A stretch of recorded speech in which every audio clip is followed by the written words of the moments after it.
Are they spelling something?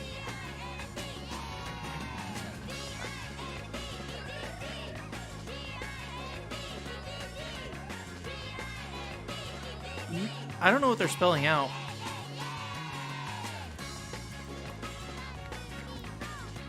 That's counting them. Hi, how's it going?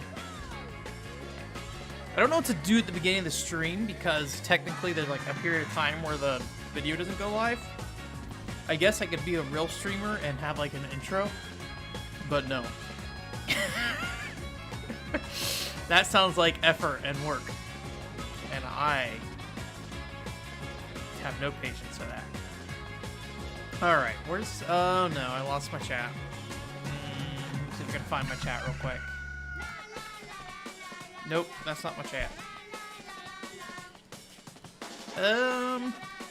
One second, I gotta switch screens. I don't know if you lose... You'll probably lose audio, actually.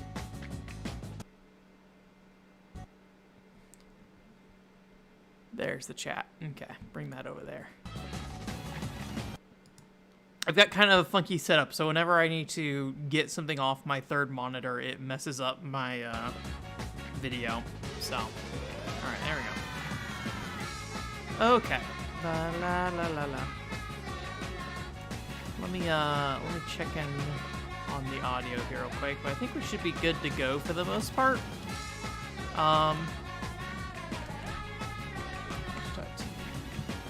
I keep trying to put in the old Twitch URL. Okay, it seems fine. So I will go ahead with this then.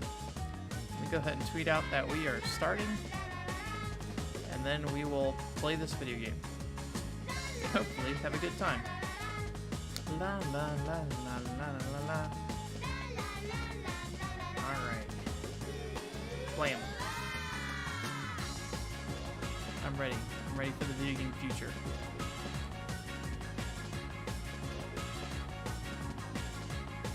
Part of me is like, I just want to cover my face with the chat and not like ever look at myself, which is, I don't know if that's a good or a bad thing, but we shall see.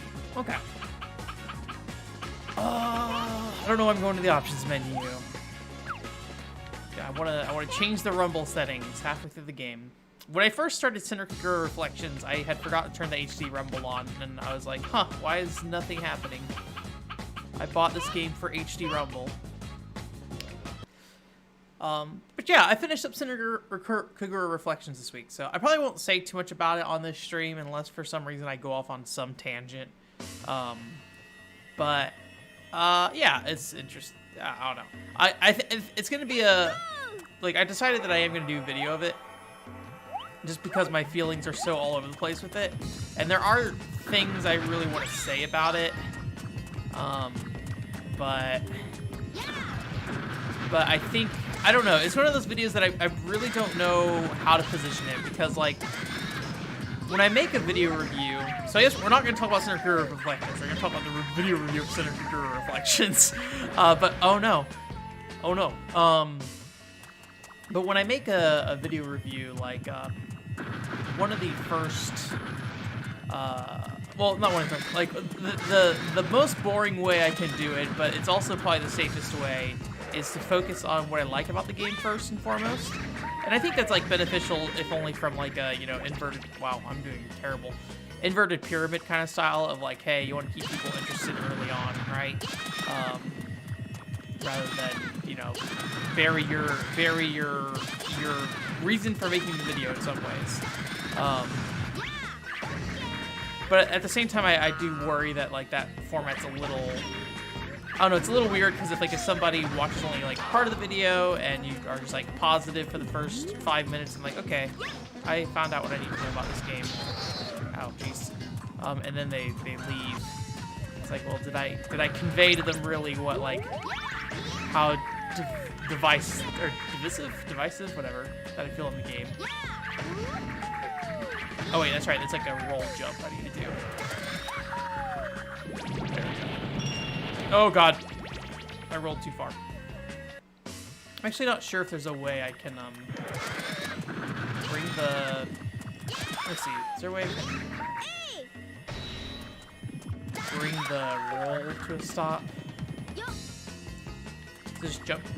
Jumping? Okay, just jumping stops it. Alright, that's good.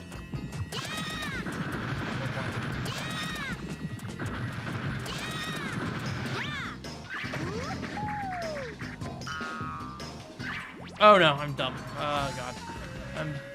Great start. I was kind of hoping that, like, after last week, after all that mess up last week, we'd have, like, a good pressure. Like, we had time away from the game, but I was all flustered. But maybe I'm just bad at this game.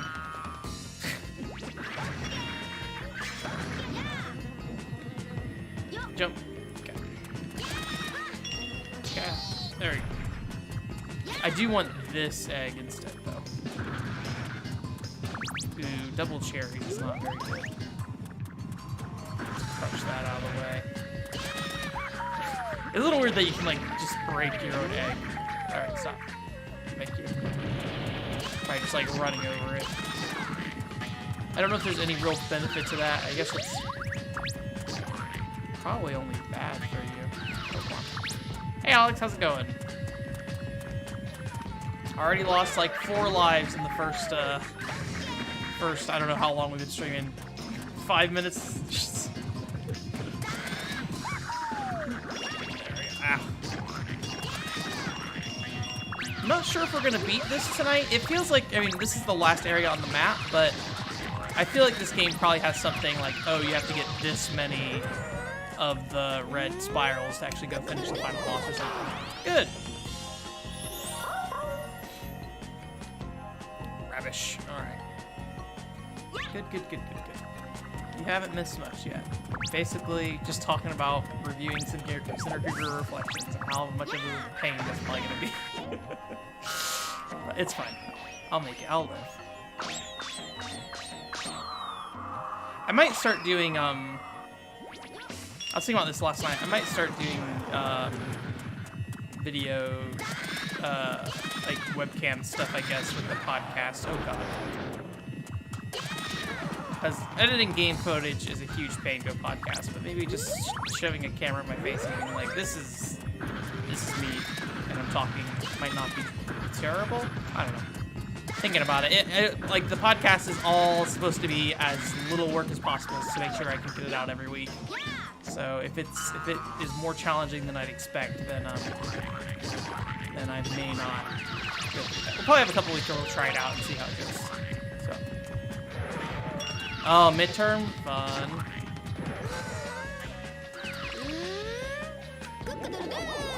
Are you gonna like I don't know, are you like good at studying, or are you somebody who's just like, I'm shoving it in all at the last minute? I definitely was very much the kind of person that would just kind of memorize the answers, for better or for worse. Yeah, I don't add game footage to the podcast because it was a lot of effort.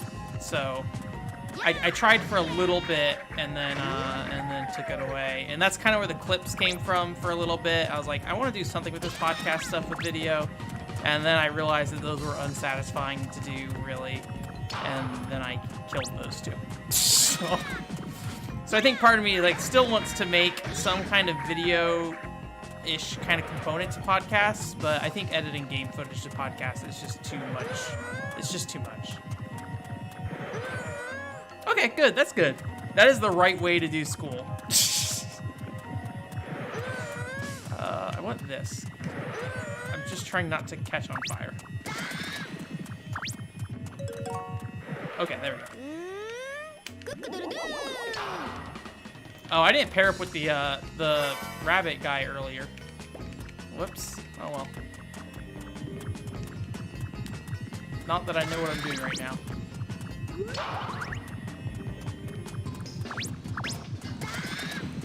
We'll see. I think the thing that got me all worked up about not doing like a video of myself during a podcast is the idea that I'd have to like properly edit video. And then, I don't know, I've seen a lot of people just post video content of themselves, like, you know, using a webcam or something, and it seems like it's almost always just like they don't really care about the the part where it's like like if you have cuts in your edit and it's like very obvious in the video that you have cuts, people seem to not really care. So try from over here, maybe? Ugh. Oh, you know what? I could probably throw myself, actually. I'll try that. Yeah, I had, I may have told this story before, but when I was in, astronomy? Is that right? I always get astronomy and astrology mixed up. I think astrology is like study of signs and stuff, right? Where astronomy is like actual space garbage. I did the actual space garbage astronomy. And like, I was considered the smartest kid in that class by the teacher, which was a whole thing. He had a lot of problems with his students in general. Probably didn't deserve it, and like one of the final exam questions was a write an answer in. Like I had memorized the answer to all the questions, did not have any idea how to explain something. I'm really bad at explaining theories in general, to be honest with you. But like I turned my test in, and he looked at my answer while I was turning in and wrapping up, and he said, "Benjamin, come over here." And I went over there, and he was like, "You should take another shot at this last question. I think you might be in a little bit of a weird headspace." So I took the test back, erased my answer, wrote some other garbage in, and he looked at me and he was like, You doing okay, man?" And I was like, "Oh, I know, I did this last time and it wasn't good. I'm dumb." I think I'm bouncing on the edge here. I don't think I'm bouncing over here. I think this is just death. Yeah, I thought so. That was bad. Oh God, it goes all the way to the beginning of the level. That's awful. So that was a cool time. I mean, it was the last time I ever had to see in my life, so I did not really care that much, but it was just like this very awkward experience. Yeah, I'm not doing a great job already tonight on Billy Hatcher, unfortunately, so. I need to actually kick this thing, because writing into him is not doing much, so. Or walking into him, writing into him.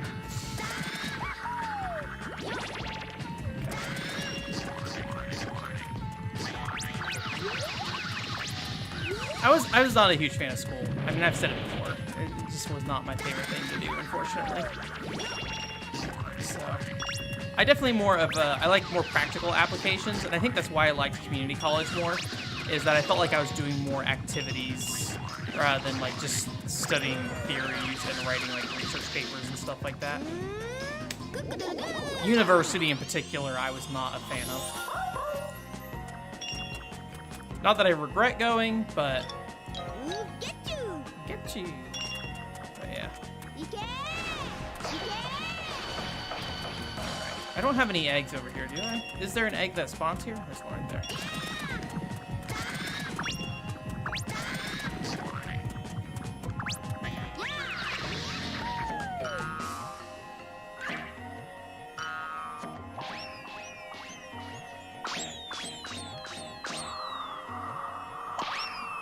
Okay. I was trying to think of what we should do, like, in between Billy Hatcher and whatever the next game is. Maybe because I'm already trying to think about what I'm going to do not playing Billy Hatcher. Hey, how's it going, Cobalt? Yes, I'm trying to play Billy Hatcher tonight. I'm not doing a very good job of it so far, but it is an attempt. So we'll see how it goes. But I couldn't really figure out like what to play next as like a short game or whatever. A lot of stuff I was looking at, like I don't want to do any like 8-bit or 16-bit stuff anymore. I've done way too much of that recently, so. Forgot if I asked already, but how you doing, Cobalt? Doing well? How has streaming been going? I have not made it over to your stream lately. Also, I think Locolaus, I forget if that's how you pronounce it. He sent me like a Discord invite, and then I forgot about it, and then I went back and tried to join later, and then and then the invite link was expired, and I was like, well, whoops.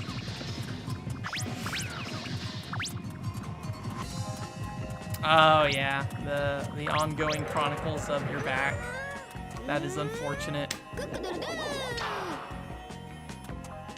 butterfly. Yay. Okay, need another egg.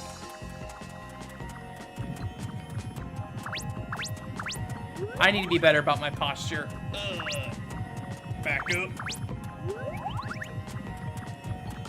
I have this bad habit I developed in recent years where I'll like sit on my side, like on the side of my butt, and that's been hurting my waist a bit. I need to stop doing that. I don't know why it started happening. It's a fairly recent thing. I used to not do that. Oh, it's not a big deal. I was surprised he sent me one just because I hadn't been in the stream for a while. I had a while where I had started watching a lot of live streams again, and so I would show up to your guys' streams from time to time. But I'm gonna try not to throw myself at that cliff again, actually. I recently have been watching a lot of random other garbage, unfortunately. So I have not been watching streams nearly as much. Okay. Oh boy. Nope. You know what? Just go. Hurt him. Alright. Ooh, melons. Oh, it's in a bad spot. I don't want to go into this. Yeah. Do not sit weird. Dang it. Body does not like it.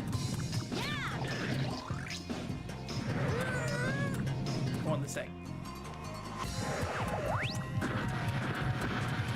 I'm surprised my wrists have not, like, completely died on me. I feel like my wrists are high risk wrists.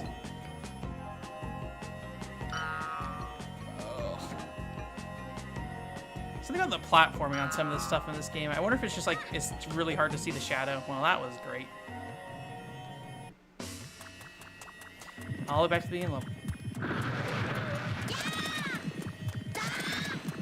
I was hoping I could just bounce over it, but apparently I was wrong.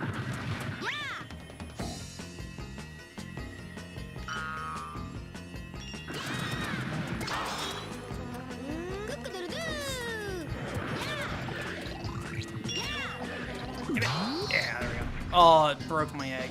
Dang it. There we go. At least the spawn time on the eggs are not that long, so. And here's what we'll be streaming next, though. I think Operation Espionage. I think that, I forget what the U.S. name is, but the Japanese name is Operation Espionage. I think that will probably be the next long game, but that's gonna be like 20 hours, if not longer. That game, like, I don't think I streamed that game, but I did play a bit of it for the pickup videos, and that game, it sure is a confusing mess. But it's one of the few QNX games that got localized, so I was like, well, I have to have it. It's a weird puzzle game kind of thing. I'm sure you guys are aware how good I am at puzzles. Let's get this egg.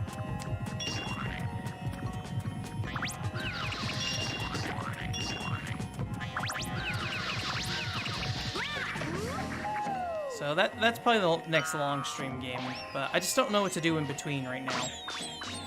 So there's some things I can think of, but they would take, like, I don't know, I guess Billy Hatcher, if we beat it tonight, it didn't last that long, right? I mean, admittedly, I wasn't sure if we were gonna try to 100% this game or something.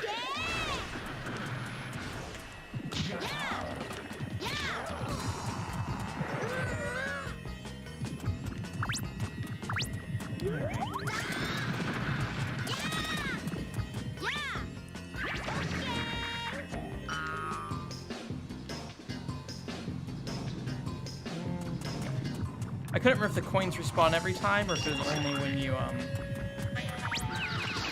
only if you have to continue, which I'm pretty sure that's the case. Let's just get out of here, actually. Just go. I don't want to do that other garbage over here. We don't need to hatch a bunch of eggs. Oh, dang it, I forgot about that fire one. Okay.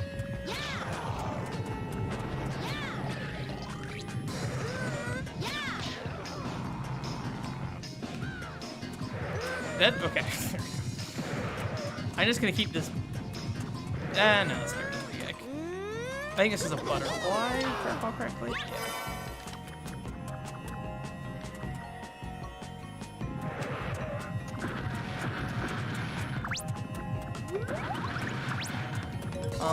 But unfortunately, Synchro Reflections is kind of all I've been doing this week. It took a lot longer than I thought it would. So, it was about 10 hours for all the characters.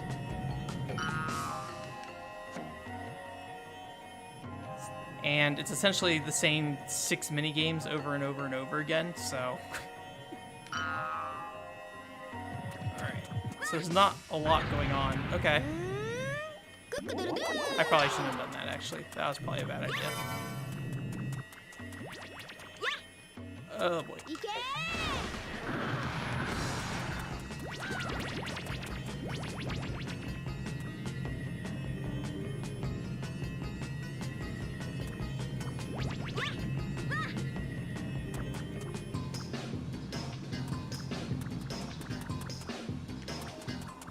Did I just, is this just rip the run? I'm assuming this thing is just always blowing, it seems like. I'll try to jump over it, but, oh, we did it, okay. It's weird that the fruit of collision. I mean, if I get a video out of it, I guess. I mean, I definitely enjoyed thinking about the game. I don't know if I enjoyed playing the game as much, but, you know. We probably won't be playing as many horny games soon, hopefully. It wasn't really intentional that that would happen the way it did, but... We played Peach Beach Splash, we played Synchro Reflections, and then Jet Girls. So maybe that was it, actually. Was there anything else that we played that was like that? I had been thinking about playing Drive Girls recently. Oh god, there's multiple levels to this. God, and I did that again. I'm done. I'm not sure if there's like a way I can... Okay.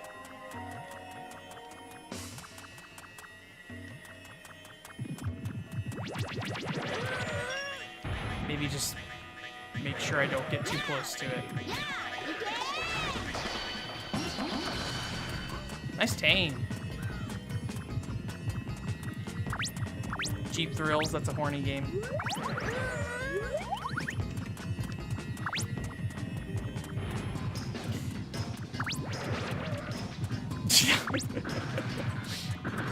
There's actually no honking in Jeep Thrills, unfortunately, so I don't know if I can actually call it a horny game. I think there's a lot more to like wanting to do a Synchro video than just the fact that I was disappointed by it. There's things I want to say about it, and then I do think it does certain things not super well. It does certain things well, and it also has issues in places that I personally don't really have any like great investment in, but still I think it's worth talking about. So. But yeah, the main reason I want to do that is just, do that video is to be like, I am annoyed at these controls. I wanted these controls to be more. Okay. What you gonna say?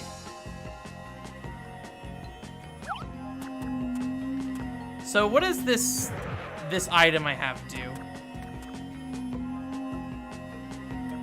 I forget, is it the Y button?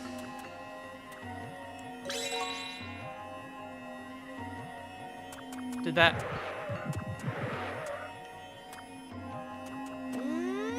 I think that may have maxed out this egg, which I kind of actually didn't want it to do, but... Okay. So, is the plan to just go down there? I mean, that's where I came from, right? So... Is there fruit? There's fruit here, but I'm pretty sure there's that one annoying guy there as well. Fruit and fire. But I can get down to the center probably without too much trouble. Oops.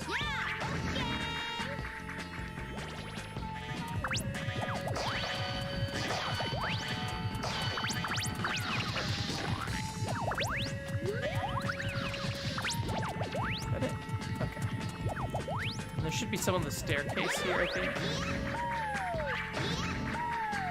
Oh, there's a pineapple there. Okay, T-Rex. Go! Ninja, go! Alright. Oh boy. Oh boy. Oh, there's a melon over there. Okay, there we go. That's all we need. Why was YouTube telling you you should watch this? I don't know. Why, Retro Gaming? If you want to see Billy Hatcher, I guess. Hey, Joshua, how's it going?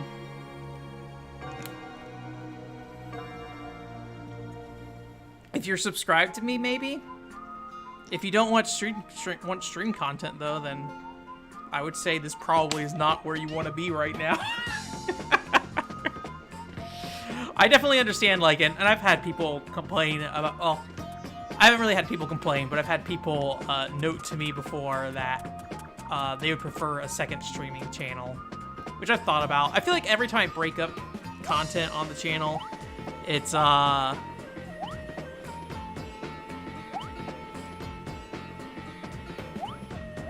where's the thing? Is that? Oh yeah, that's one of the doors.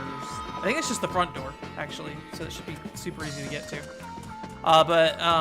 Like I feel like every time I break up something into different channels or different like platforms, it's a pain to like reorganize them again later. So,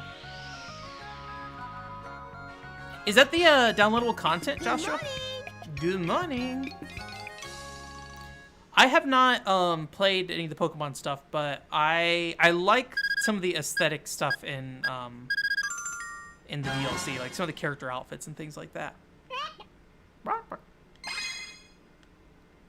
Was that the second DLC, right? Because I think they put out like some tower DLC at some point where you had like the little bear that you took up a tower with you or something. I feel like that's a thing. I don't know anything about Pokemon, so.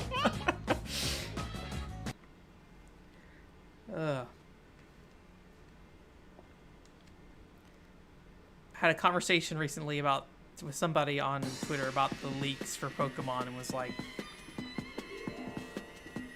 I don't know. People still seem to be very spicy about Sword and Shield in general. Spicy opinions.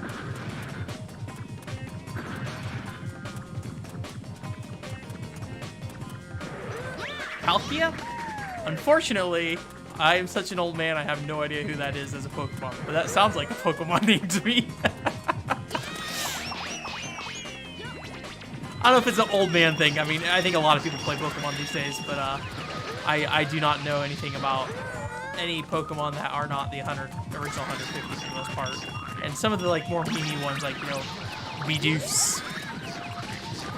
When people used to make Bidoof jokes everywhere.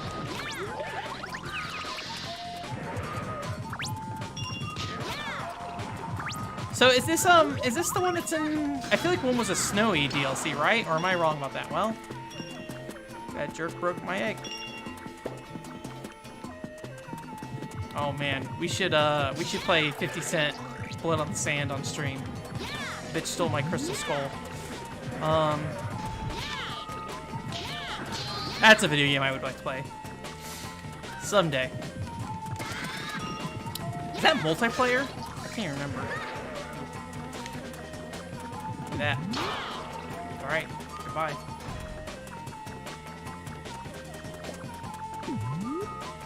Hey. Okay. There's that.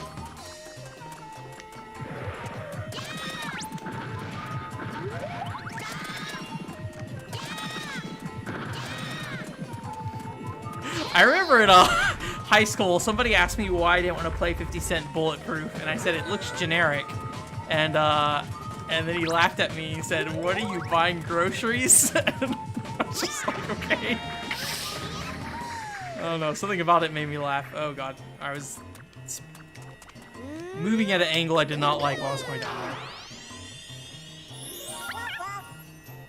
Snowy DLC? I will say I love snow areas in games, so that's probably why I thought the DLC looked nice, is they probably had warm-looking clothes, and they probably had a nice snowy environment, and that's enough to catch my eye.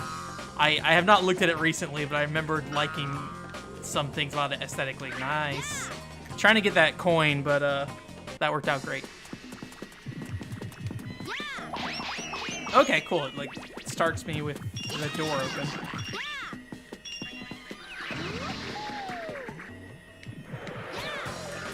Oh yeah, I wonder if they will do like a complete pack.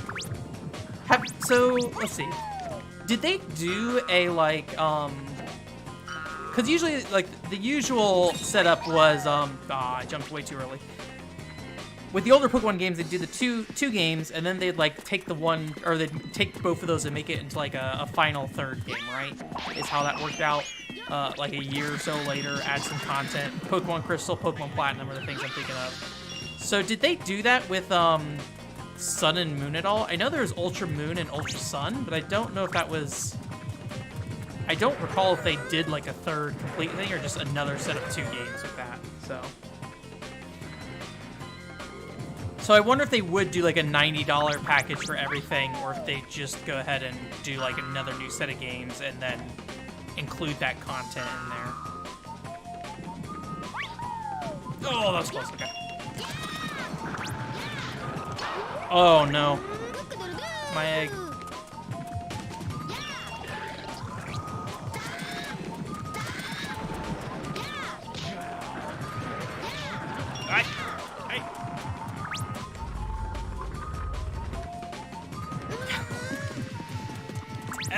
Has 50 Cent actually been shot?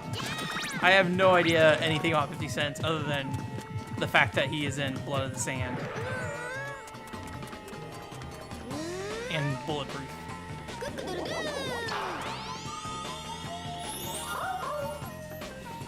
I feel like, I could be wrong about this, I feel like rappers probably would sing a lot about getting shot, but maybe actually wouldn't get shot. But maybe that's just the general stereotypes of like rappers who make it big kind of thing.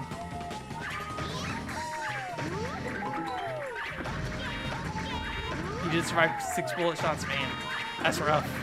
I'm glad that worked out for him. Also,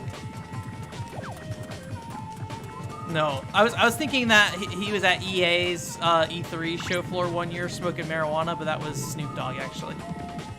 There was just like a Battlefield 1 stream, and Snoop Dogg was just like had a blunt hanging out of his mouth, having a real good time. God dang it.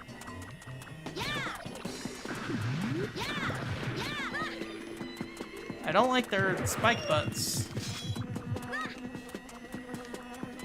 You're not... Oh. Leave me alone. Pet. Just need to use pets on them. Alright, I need my heart egg. Alright, what's in here?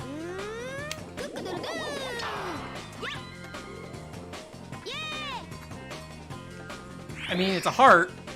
Okay. Is it like a regen or something? Okay. I think that's what that is.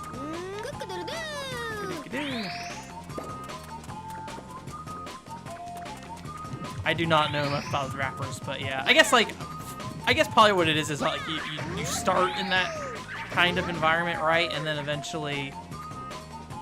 Alright, see egg. Eventually, I mean, once you get out of it, you seem like you're on the top of the world kind of thing, so it's a little harder to be like, oh. The music about some of the rough stuff is just like, oh no. Like, it's harder to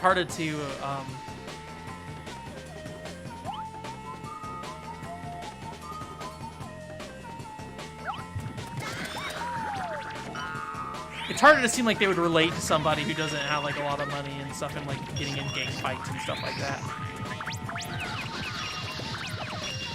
But I don't know anything about rappers, so don't listen to me.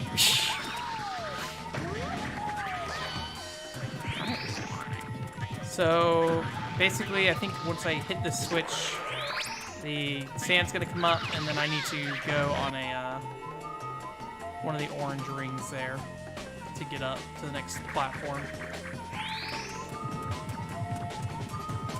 Maybe? Nope. All right. I was trying to jump over to the ring, but apparently that was not what I need to do. Should have just stayed on the platform. Fuck, fuck.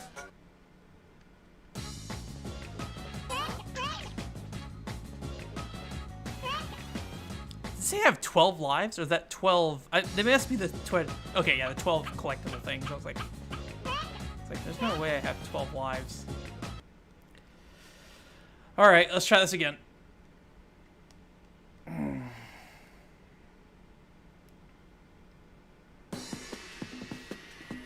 I played a little bit of Captain Commando. Is that what it's called? The Capcom beat 'em up from arcades last night. It was kind of interesting conversation because I was playing with the group I play God Eater with, and they had mentioned that like when they were growing up, like beat 'em ups were kind of a big part of their childhood because of the arcade experience with beat 'em ups, and like as somebody who did not grow up around arcades, was kind of interesting to hear because like to me beat 'em ups always seemed just kind of like quarter munchers, so it was like hard for me. I feel like it's still really hard for me to like appreciate. Dang it, they broke my dang it. I feel like it's still really hard for me to appreciate beat 'em ups and stuff. Like I like a few of them. I like Streets of Rage 2 a lot. I like the Dungeons and Dragons beat 'em ups for the arcade. But I feel like a lot of them, in the case of Captain Commando, I'm like, I could have entirely done without this. But, you know, it was a fun thing to just kind of mash through, right? Which I feel like to me that's what beat 'em ups are. A fun thing to just kind of mash through most of the time. So it's kind of interesting to see them be like, this being like a holy grail genre in some ways to them. But, you know, just different growing up experiences. Oh, hey, Oscar, how's it going? Now, if you haven't looked into it, you should look up Growl. That's a beat 'em up for the ages. Maybe not a great beat 'em up, but it sure is entertaining. It's got some really good English voice acting. Nope. Oh! I got scared, and I pressed the A button, and I would have made it, but when he evened out the egg, it pushed me off the edge.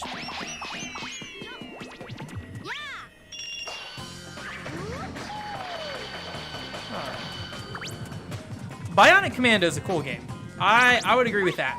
Bionic Commando Elite Forces on the Game Boy Color is a game that did as best as it could, given the hardware it was on. But yeah, it was it's definitely something that I like a lot, but it's really hard to say you should play Bionic Commando Elite Forces because of that screen space. The Game Boy Color is not meant for that kind of platforming, but it's cool that they made it work. It's a nice looking game. So I guess Bionic Commando is also Capcom. I didn't think about that. Alright, where am I going?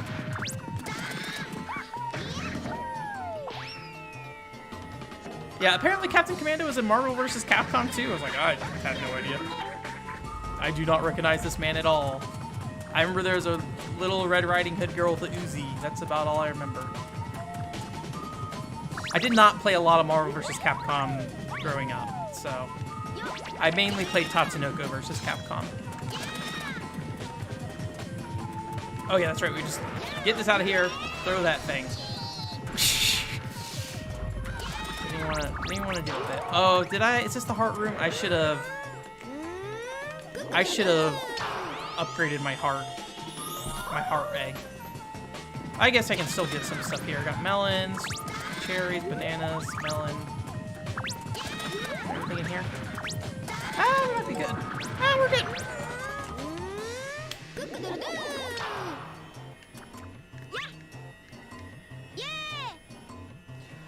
I remember because there was the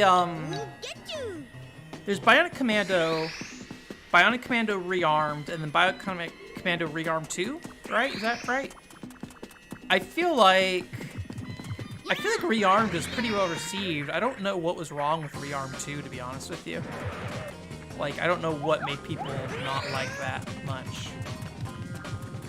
I kind of feel like maybe it was just too much. Like, there's just too much Bionic Commando going around at that time. And they added a jump, right? I wonder if that messed with some stuff. That was bad. That was bad. I'm dumb. I don't have a pet.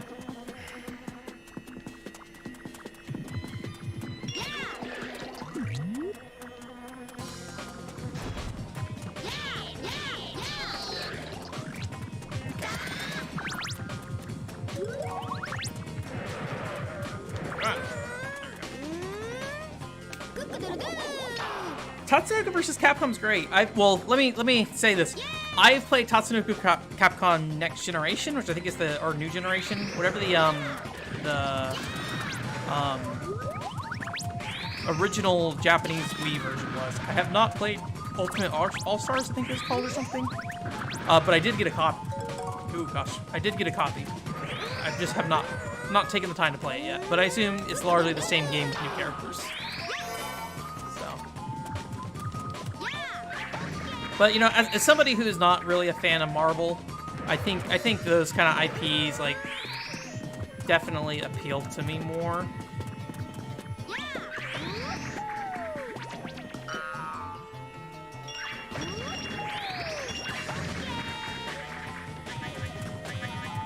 Because I just never really watched comic book stuff ever. Like, I haven't watched any of the Avengers stuff. I don't know how many Avenger movies there are. Like, I feel like there's a lot of them, but maybe I'm wrong. I feel like every year there's an Avenger movie of some sort. I have no idea what I'm doing now. Going over here. Oh, sea egg. There.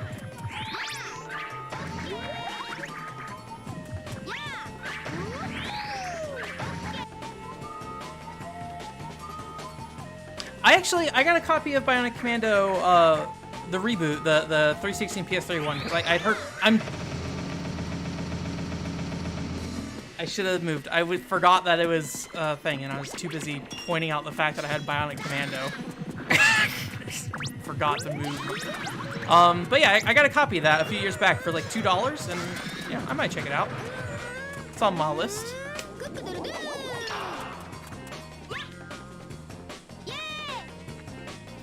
I think Ultimate All-Stars is the English version. I could be wrong about that. I feel like the Japanese version is called Next Generation, and then the what's it called version is called Ultimate All-Stars. But it's been a while since I've looked at those games. That's kind of a lie. I actually kind of looked at them like yesterday, but I was not paying attention to the actual names. I was taking stock of what I had around to play on stream, and that I was like, maybe this, but I don't know, fighting games on stream, unless it's like a kind of a gimmicky fighter, I probably wouldn't bother with it. All right. Oh, did this save? That's cool. Oh, all right. Okay. So where are we going here? There's a green ring there, but I don't think that takes me anywhere I want to be. Is it just over here, then? I think it's just over here. Man, the egg controls in this game are... That looks really far. I don't know. I'm a little scared to try that. Is there any shorter path over there? I don't feel like there is.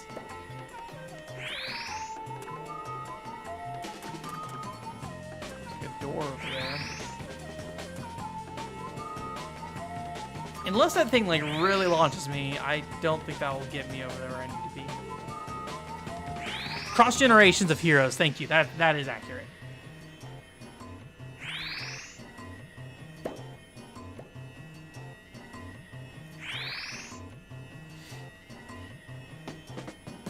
Soul Calibur 3 story mode. That is an option. I actually don't have Soul Calibur 3. I only have Soul Calibur 2. I have 2 copies of Soul Calibur 2. That is all I have when it comes to the Soul Calibur series. I bought the Xbox version because it runs in HD.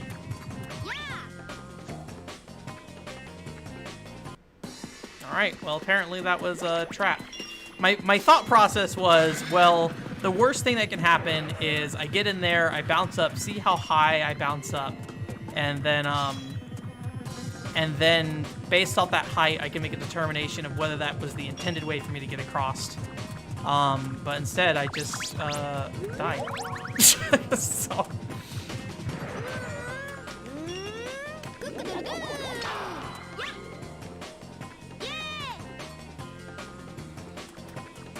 Yeah, so I think, so I had picked up the original one because I had figured at some point it would probably end up getting localized, but my reasoning was like, well, worst case scenario, when they bring it over, some of the characters will be removed, so it will be like a different experience to some extent. And then the only character that was removed was the one character I hated playing, the joke character. So I was like, well, joke's on me.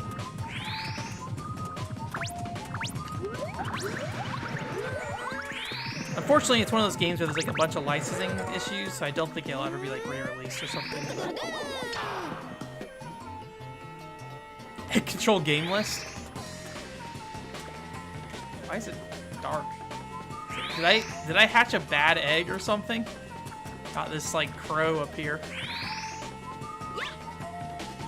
Alright. I don't need this. I'm trying to think of egg games. Is it egg in the Game & Watch game? I think that's just called egg, right? All right, we're just gonna spin and hope we win. Do I want to spin with? We'll spin with the big egg, or I'll just throw myself in the sand. I don't need to fight this guy. I'm out here. See ya. Oh God! Don't come down with me.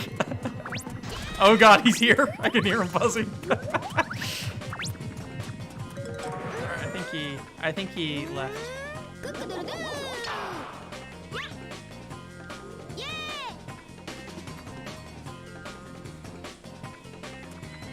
There's actually, if you go to the round 1 in Georgia, at the Stonecrest Mall, they have a copy there, arcade version there.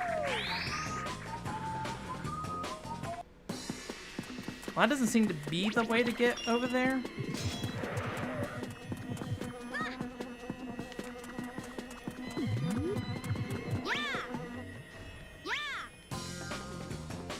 Oh, I'm dumb. I'm freaking dumb. God damn it. Just dash and jump, boy.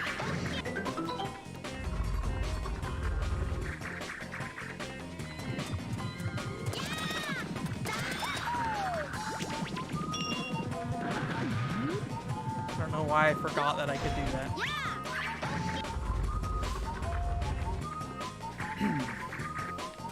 Yeah, I think I don't know how to pronounce it. Is it Yatterman or Yataman or something? I was interested in playing the female version of that in the game with the pink hearts or whatever. I forget who else they added in the US version. Zero. I'm not super interested in playing Zero. I got Volnut. That's what I really wanted. He was probably the main reason I bought that game. Was I liked the look of Mega Man Legends, Mega Man, and Mega Man Legends was not super accessible at the time. I mean, it wasn't like the worst, but when I thought about like buying old video games at the time, like I did not want to pay more than $10.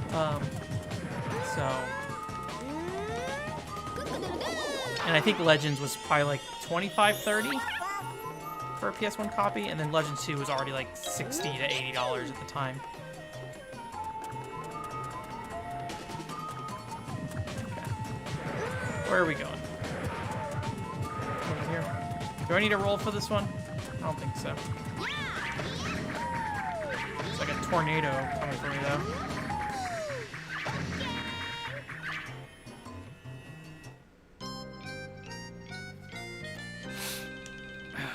Too close to the edge. Something about the shadow in this game feels weird. I don't know what it is. I like how I said Yatterman or Yataman out loud, like you guys could correct me easily. I guess through text you could technically still, but then you have to like type out the phonetical sounds and stuff. Oh boy, why am I so terrible at this game?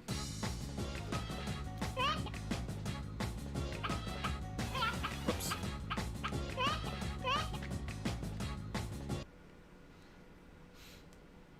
Did they add Phoenix Wright? Or was that Marvel vs. Capcom 3? I feel like that's probably Marvel vs. Capcom 3. I remember at the time, a lot of people wanted Phoenix Wright to be added, so. Yataman, thank you. I appreciate it. Because I feel like in the English I've seen it spelt out like Yatterman before or something. I don't know where that came from, if that was a localization thing, or if I just misread something somewhere.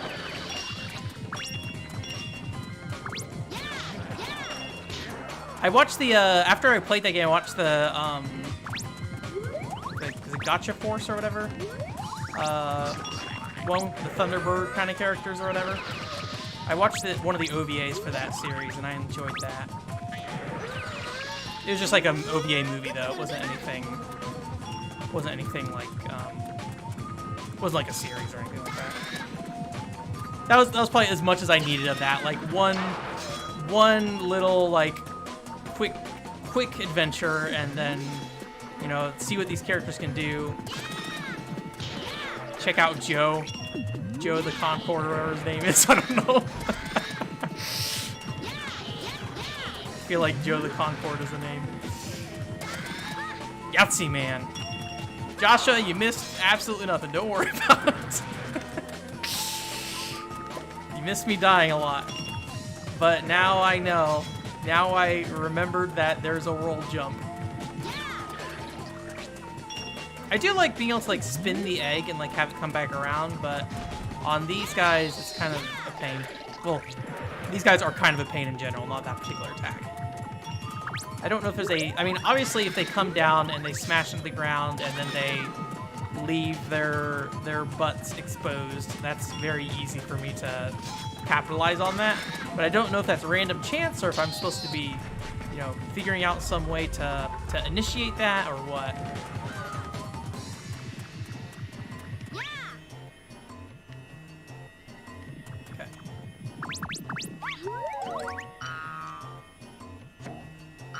Careful here. Ooh.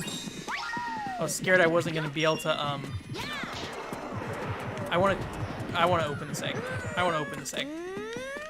I wanna use this thing on the boss. Or the bee, or whatever it is. Oh. I crushed him. Well, that's happening. Give me this guy.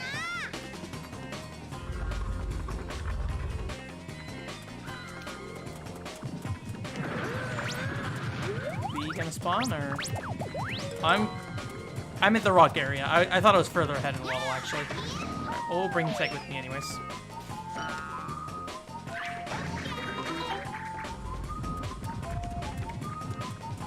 Alright, it's down here is where the bee is. Risky, but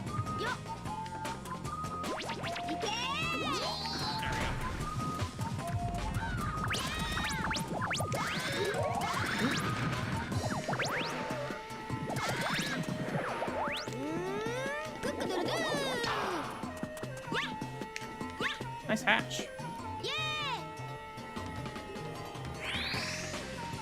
Yahtzee Man.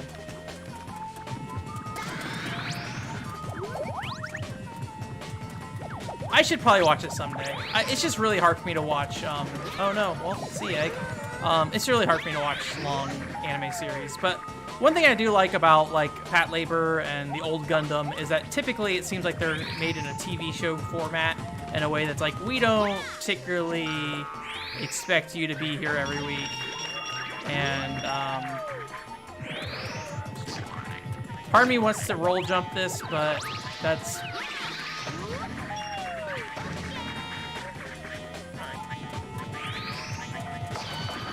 just like an episodic format. That's just like, we're gonna mostly cover the story in this one episode, and then for like maybe like the final 3 episodes of the season, we'll tell like a story arc, and then otherwise we'll just keep it pretty straightforward. That scared me.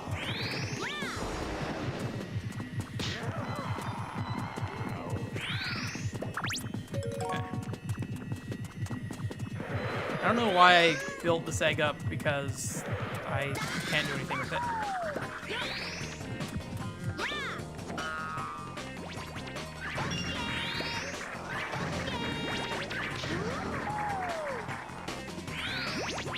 What was that red?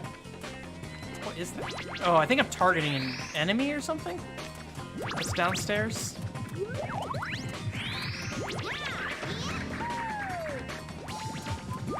It scares me how he just like pops up the egg at the last second there.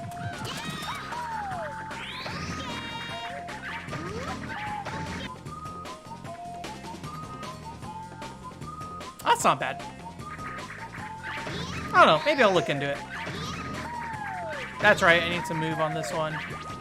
Well, it's alright, we haven't lost any lives yet outside of that, so it won't be a big deal.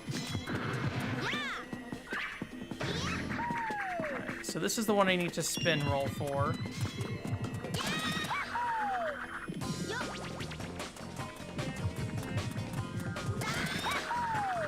Don't know if those eggs can cause me to go flying off course, so...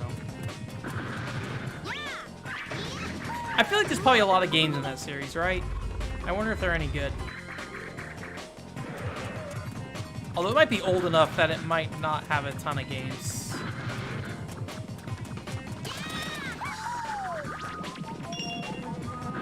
See you, dude. I'm out.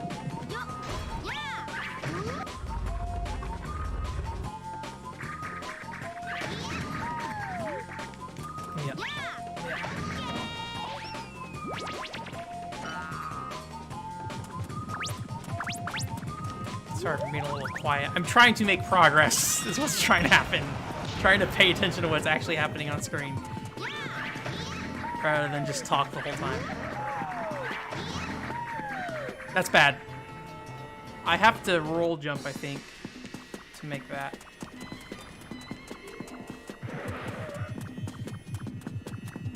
I don't know if that's real, or maybe I need to land on that platform to the left there, actually, but... I think we'll be fine roll jumping. Yep, okay. Oh, alright, we're big. It's just a butterfly egg?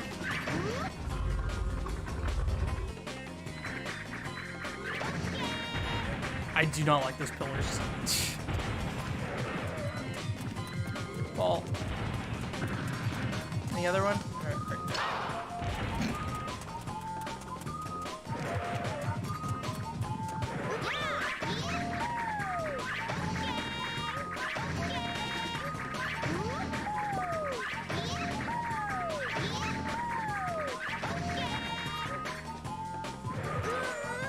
Is that a pain to get? I mean, I don't think we're going to get enough points for Sonic Egg. I think we'll just leave that be. I do not intend to play this game much further than what I absolutely have to. Just me.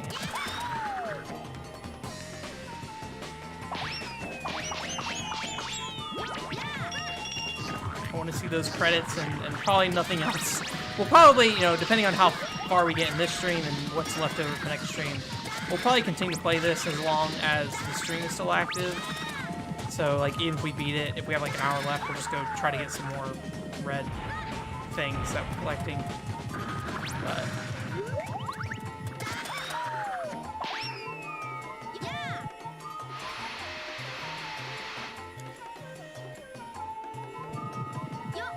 oh, really? That's kind of surprising, but I guess, yeah, maybe it's just too old for that. Okay. Foggier. Okay. Alright, nothing.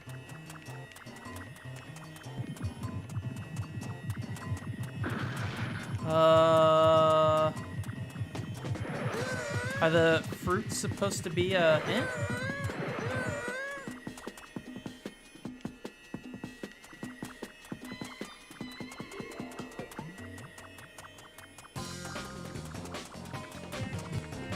Huh.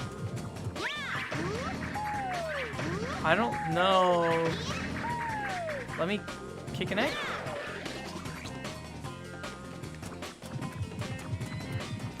I mean, you definitely could try to jump. That looks way over there, though. That does not look particularly close or anything.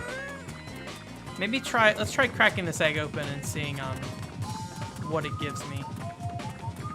Oh, I could kind of see, actually, doing that. So I could get over there pretty easily. I'm 100% certain that's not intentional, but... Well, not intentional that I can see the room. Going that way might be intentional. Come on, more fruit. There we go.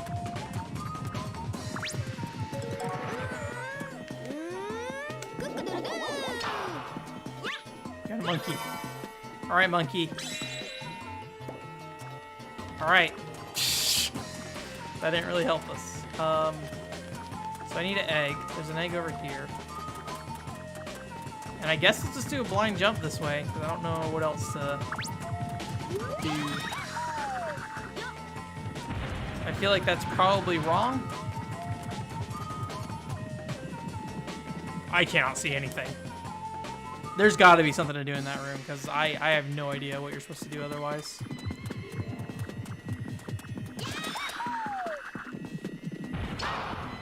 Right.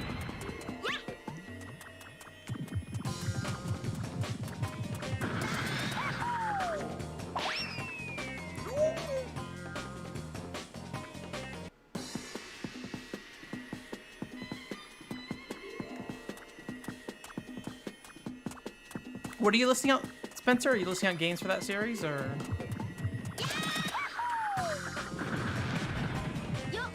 I was happy to see that Baroque, or whatever, how you pronounce it, is finally getting a re-release. That's a fun thing. Outside of the Wii remake or whatever. Let me talk to the chick. Maybe the chick knows what must be done.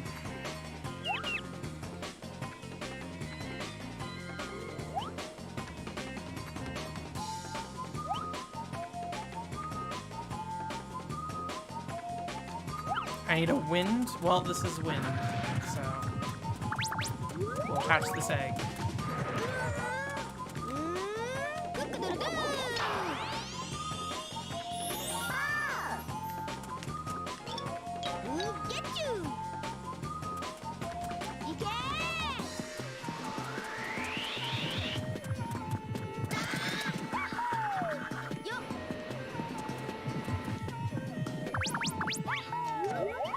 Ooh, I'm scared. I don't know how long this wind is gonna protect me from the...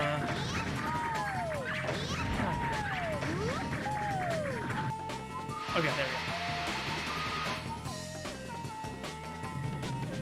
go.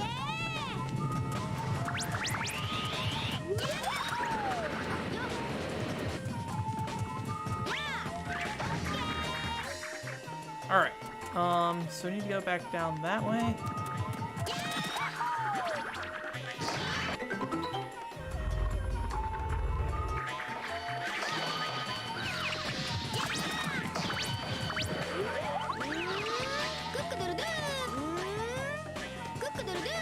Hey, Mr. T, how's it going? I am doing okay. I'm a little flustered at this game per usual, but part of it's probably my fault. Part of it's probably me. Actually, I want this.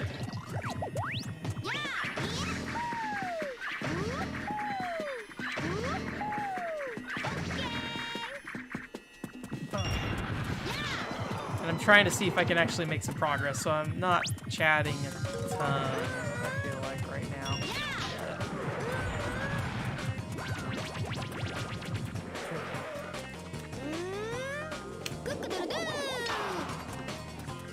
Yeah, I mean, I ultimately would probably prefer to have it on a Saturn. I have not looked into that Saturn version of that game. I get the feeling it's probably pretty expensive. Saturn is one of those consoles where I just look at it and go, there's probably some cool games here I can get pretty cheap, but the majority of the library is probably going to be actually pretty expensive. And so it's very hard for me to justify putting the time into buying Saturn games and getting a Saturn console. If I got a Poly Mega, I would have access to some of the stuff via emulation, obviously. I mean, obviously I have access to it on PC via emulation as well if I want to. But ultimately, I prefer to have physical copies. But I think the Saturn, I would be very willing to do like the SD card implementation, where you just like load an SD card into the Saturn. But I feel like those are kind of hard to get still. I feel like I always hear about how you have to just so happen to be, just so happen to be on the right website at the right time to get your chance to order one of those things. So, but yeah, I just don't really expect. I don't know. I'm not paying $300 for Burning Rangers, right? And Burning Rangers is a big part of why I want a Saturn.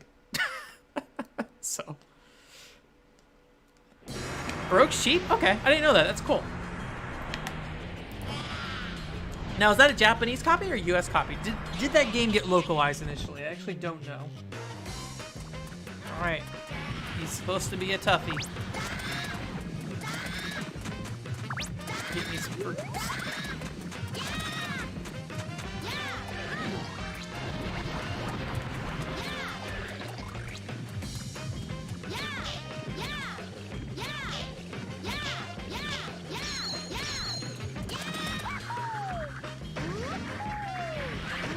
Billy upside down?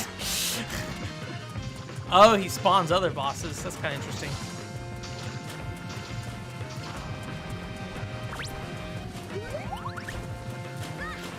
Ah, ah.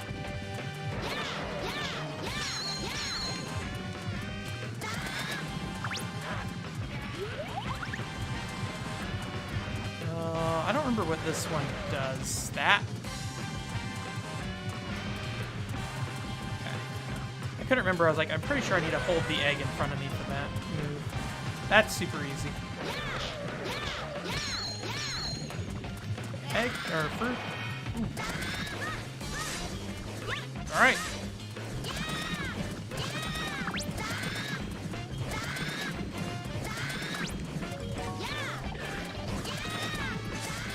Oh, this is open.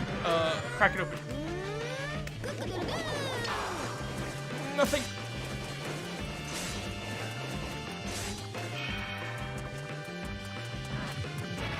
Tired? No, okay.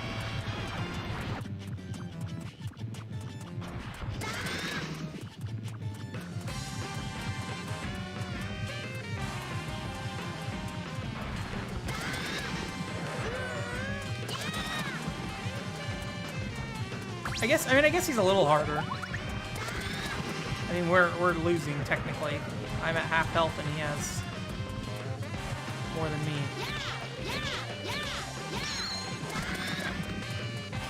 It'd be nice if I had the regen in here. I don't think I can hurt these. This seems like the most problematic part. I don't really know what to do about this. It doesn't seem like hitting them with the egg does anything. Yeah, probably just run. Having an egg is very helpful for running them.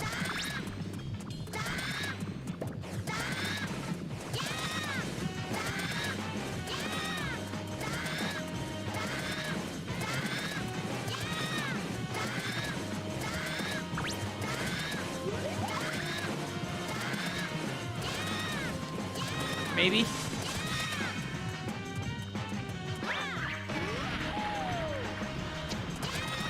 Alright, this is the... Okay, this guy.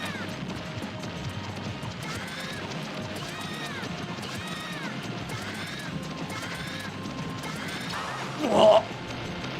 Rip.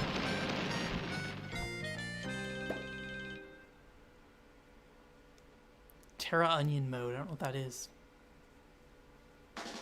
Yeah, I will have to... So there's actually a Hunex skin. Oh, God. I ran out of lives. Oh. All right. pretty sure we have to play the entire second level again. Yeah, we got room. Yep. Okay.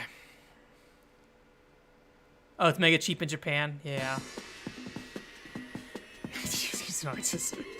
Yeah, I mean, like, in the end, I'm sure I could find plenty of stuff that I would want to. Like, I spend a lot of time playing a bunch of garbage, right? It's only really the more popular stuff that's usually going to get more expensive, or things that are, you know, people figure out later that they're good, right? Metal Jesus Rocks makes a video about it, and the price goes up. Somebody had mentioned on one of the videos I did that Windy X Wyndham started going up in price because of Metal Jesus Rocks. But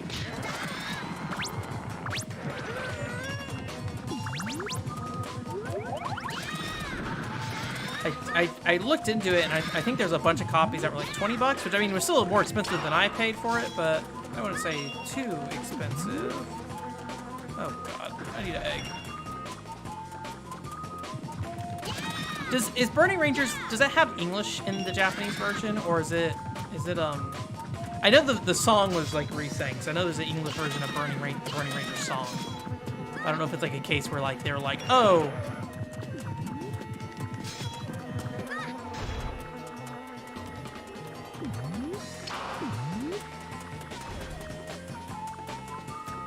man.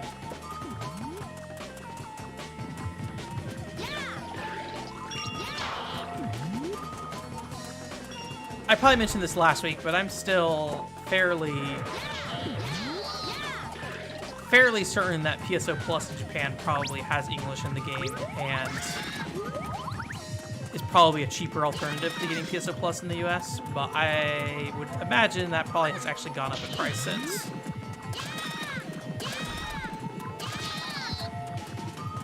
Okay.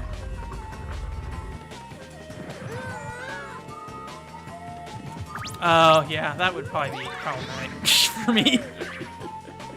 But yeah, like, if I'm pirating the game, maybe I'll pick up the Japanese version. I've considered doing that for Sinner Kagura 2 on 3DS, because the US version of Sinner Kagura 2 is like $100, which, you know, my rule of thumb is that I will not pay more than $100 for a game. Unless it's like a very special scenario where, like, I have a real good reason for wanting it. But, like, just to play a game, like, I would rather just go pirate it. And $95 is close to that, close enough to that $100 mark for, I get the feeling that I will not like actual Sinner Kagura games very much, to be honest with you. But I had somebody on Twitter convince me Sinner Kagura 2 might be worth looking into, so I may end up importing Sinner Kagura 2 on 3DS and then just like pirating the US version and playing it that way.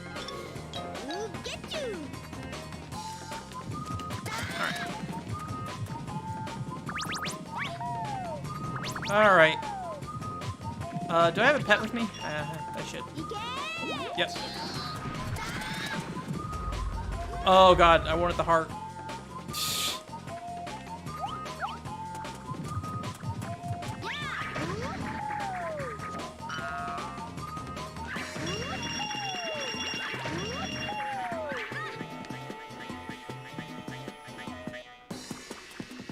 Well, at least we can get the heart now. Game Boy Mind, are you talking about Windy X Wyndham or Sinner Kagura 2? How you doing, Game Boy Mind? Or Man-Child? I don't know why I call you Game Boy Mind. Mind me your Game Boys.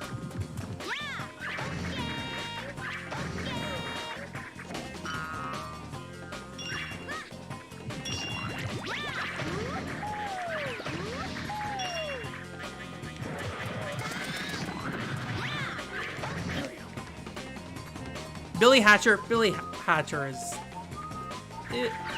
it is more expensive than I thought it would be. For sure. I think I ended up paying like $50 for it.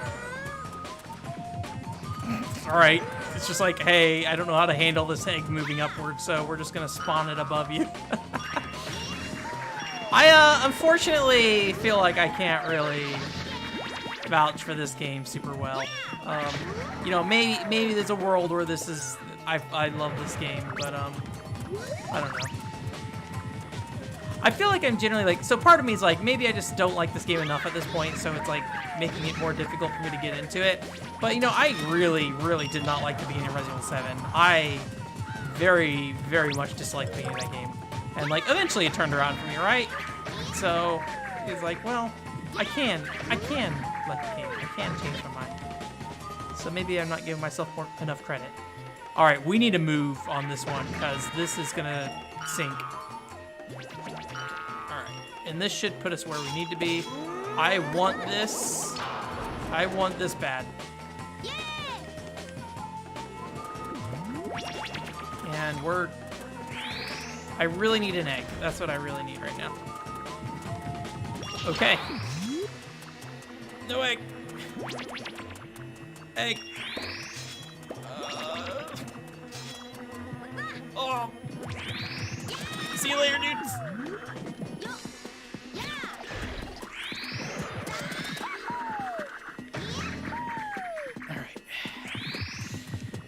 Okay, we need to go from this one too, because this one's also gonna sink. Right? I think it does. Maybe not. Actually, no, I think this one stays.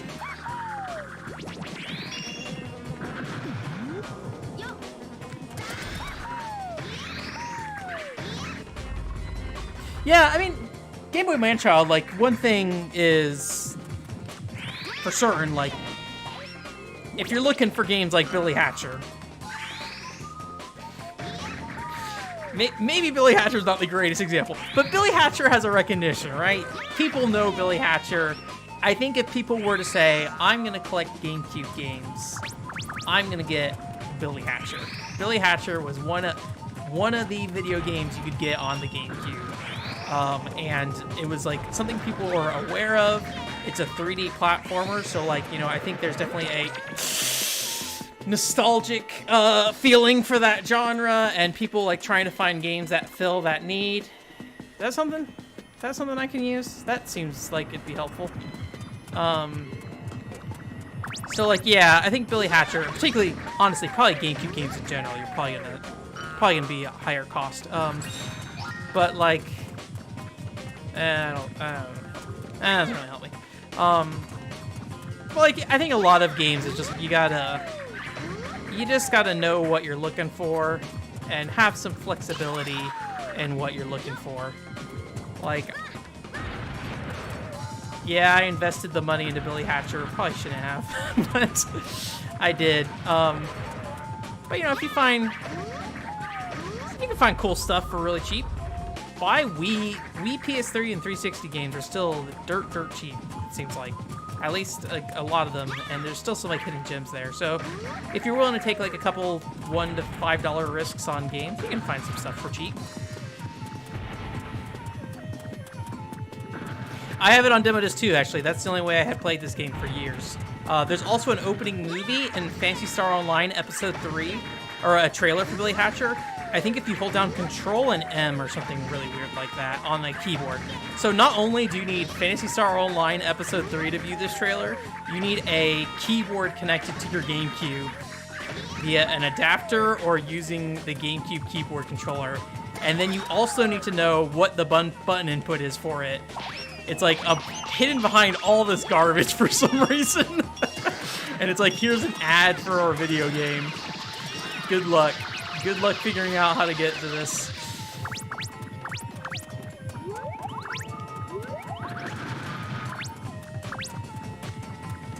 Phantasy Star Online Episode 3, good game. I think that's cheap on GameCube right now. Give me that egg.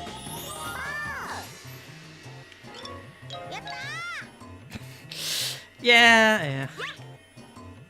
I think GameCube in general is probably a very bad place to look to collect games right now. I think Cobalt mentioned it earlier that, yeah, prices on GameCube are not cheap. I looked out that I was picking up these stuff like when GameCube was unpopular.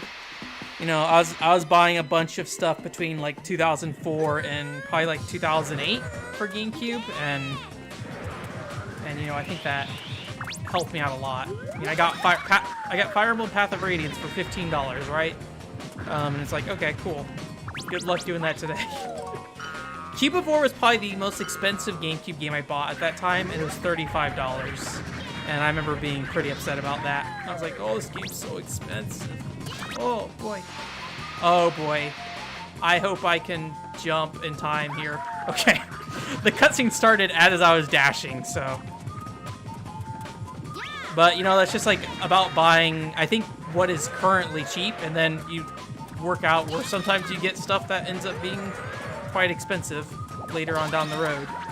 Sometimes you need to buy Tony Hawk Downhill Jam for $1 on the Wii, because maybe someday, Tony Hawk Downhill Jam will be the next big retro hit. Jeep Thrills for $1. Get in there. There are more logical ways to figure out what's going to be expensive, but yeah, I mean, I think probably the easiest thing to do is probably just buy a bunch of garbage for cheap, and then eventually it might work out. Oh no.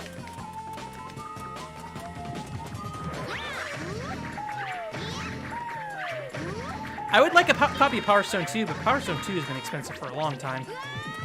I would like to get up there, please. And thank you. Thank you. Dreamcast games, I feel like have always been a little higher, and I think the reason why is the fact that Dreamcast had a fairly small library, and it was a library of games that people cared about. Like, people cared about the Sega name, right? And there's a lot of arcade games, and it's just like the library of the Dreamcast was very unique compared to like what was coming out on every other console. So I think there's just like a lot of Sega fans that were like actually going to pick up these Dreamcast games really cheap. And then also I think just the small library made it easy to be like, I'm going to make a complete collection of Dreamcast games. I hate that I skipped that one. That scared me so much. Alright. Alright. I wish they'd do a new version of Power Stone 2, because, like, they did the PSP version, and, like why you put in your party multiplayer fighting game on a PSP? Other than, it makes sense in Japan, right? Like, where people are playing locally, but in the US, without any online play, no way. Yeah, I was grabbing Dreamcast games cheap probably around... When did I start collecting Dreamcast games? I know GameStop still had Nintendo 64 games because I used to peruse the Dreamcast section, and they also had 64 stuff when I was buying those things. So I got Choo Choo Rocket and Jet Grind Radio for like $1 each. Not that those are expensive games these days or anything. My Dreamcast collection is surprisingly small, though. It's one of those systems, it's very much like the PSP, where it's like a system that I always want to do more with, and I just never find the time to, because I'm just focused on other things. At the time, it was mostly Nintendo 64 stuff I was focused on, or not Nintendo 64, Nintendo stuff in general. Largely the GameCube. I spent a lot of time on GameCube. And kind of why I picked up Billy Hatcher is because I've been wanting to just kind of finish out the last remaining games that I've been wanting to pick up on GameCube, and some of them have gotten somewhat expensive, but I try not to think too much about it unless they're, again, over $100 or something. Alright, I still don't know what to do about this, but...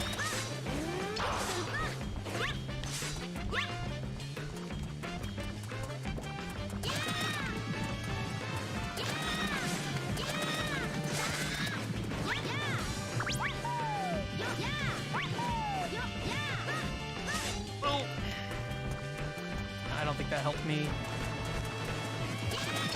Oh boy, I was hoping I like dash through them, but... Okay. I picked up Beach Spikers, Amazing Island, and Custom Robo as well. Custom Robo was cheaper than I expected. I don't remember how much I paid for it, but I was expecting to pay way more money for Custom Robo these days. It seemed like a niche of enough of the thing on GameCube that it would have been like a very... A, low print thing, B, something that would be in high demand from like collector types or whatever. But it was, I think I only paid like $30 for it or something. I could be wrong. I have to double check to see how much it was, but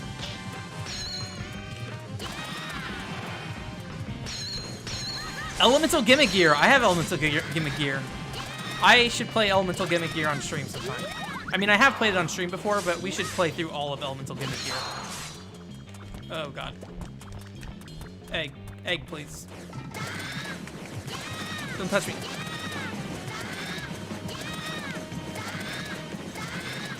There's a guy to the left. Oh, I hit him. This camera does not rotate fast enough to keep up with the... If I kind of like push it upwards, it seems like it gains a little momentum.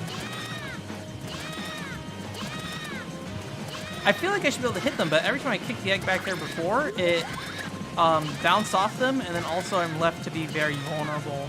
So like I start dying pretty quickly. I'm gonna curve in a little, see if I can get them to attack. See if that's the trigger to get them to stop. I think it might be. Okay. He throws bombs. Nice. Nice! Oh boy!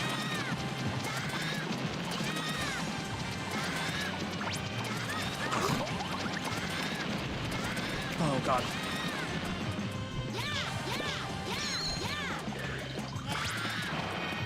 Oh god, I don't want you guys. No, we're dead. There's no way. There's no way.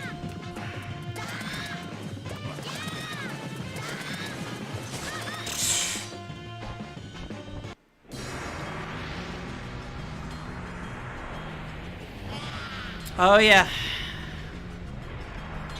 Yeah, I mean, I think Kadokawa Games just had like a maybe limited license to it. I wonder if Pro pertains to the license or something.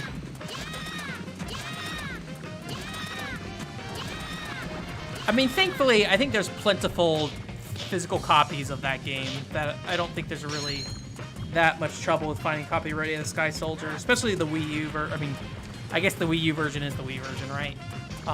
So I think at least in the near term, Rodea the Sky Soldier will probably be relatively available.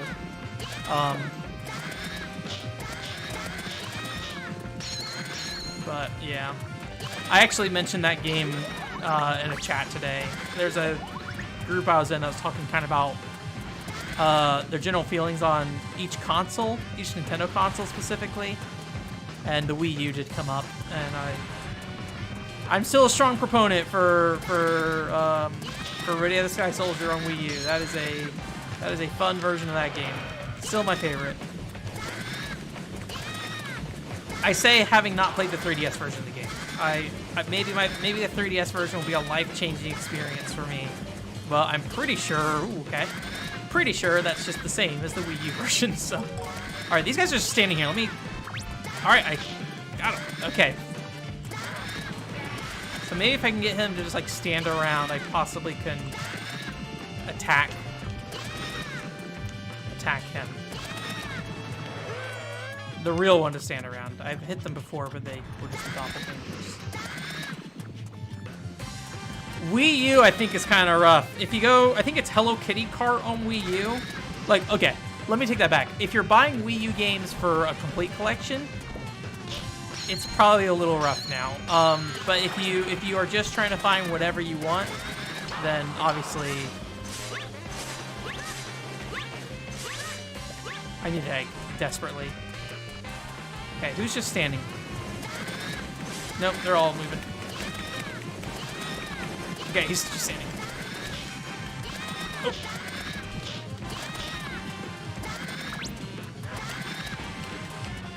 Oh. So there's certain Wii U games I think will be cool on getting. Like, I think a lot of the first-party Nintendo stuff is pretty cheap, generally.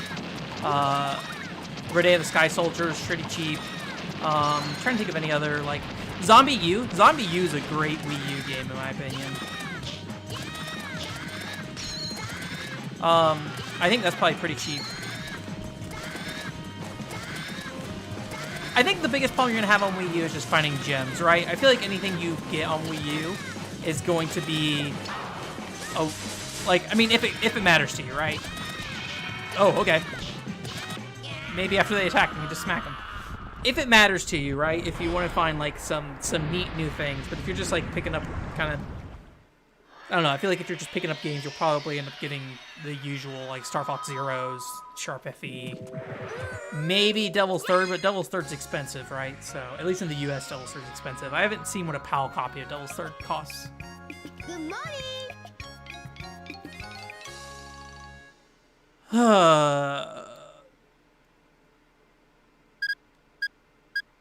Spencer? No. Don't come to this channel and bad talk the Wii U version of Day of the Sky Soldier. I totally understand. The Wii version of Day of the Sky Soldier is very playable and very easy to get into, especially because it's such a short game, right? It's like, I think that's important, and I think that's why people like that game. But the Wii U version, hear me out. The Wii U version has more expansive controls and you have more flexibility in your environment. And yeah, the frame rate's crap, but it's kind of cool to control once you figure out what you're doing with the controls. My biggest piece of advice I can give you is don't rely on the analog sticks. Use the shoulder buttons and any button that makes you suddenly change directions or suddenly gain height or lose height. Use those. But if you sit there and try to use the analog stick to point to wherever you want to go on screen, it's going to be a nightmare because the game's not designed to play that way. But yeah, there's a lot of technical issues with the Wii U version of Level Up is another big one. Yeah, there's a lot of technical issues with the Wii U version of Day of the Sky Soldier, but I think it's a better game pacing wise. And I think the controls are a lot more interesting. It definitely feels like a game that, like, and this is something that's probably more of a me thing. I like games that try different styles of controls. I don't really like games that just kind of do what you'd expect them to do control-wise.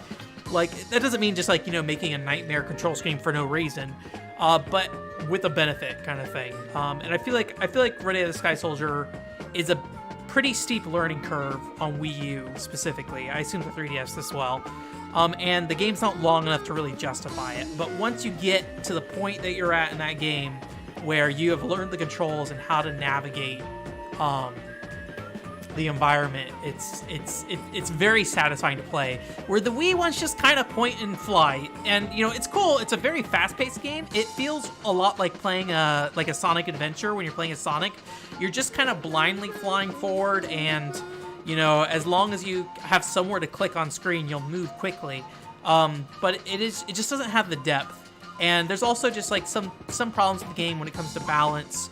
Like the power-ups are just way overpowered in the Wii version.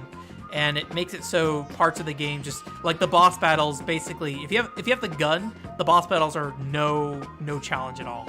So Star Fox Zero has, I mean, I haven't played Zero yet, but I think the problem Star Fox Zero had was that, like, it's an on-rail shooter and you have to use the gamepad to look around to shoot, right? Oh, it has the learning curve issue. I see. Okay, that makes sense. I got a copy of Star Fox Zero for $5, and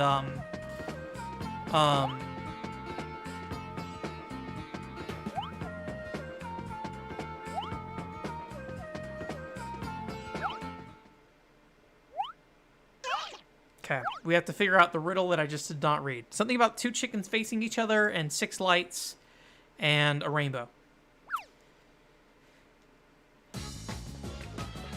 Does that just mean play the next level, or okay, that just means play the next level. What time is it? 8:30. Okay. That felt way longer than it actually was.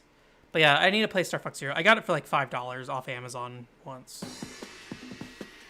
Open the rainbow gate. I'm gonna take my coat off. It's getting a little warm in here. Let's go! Oh. Just throw it on the floor. I live alone. I don't need to worry about where I put my clothes. Alright. Mary, Mary. When 2 chickens come face to face, the path shall open. Okay. I'm assuming we need to find 2 chicken statues of some sort. Oh, alright. Back down. Oh, alright, cool.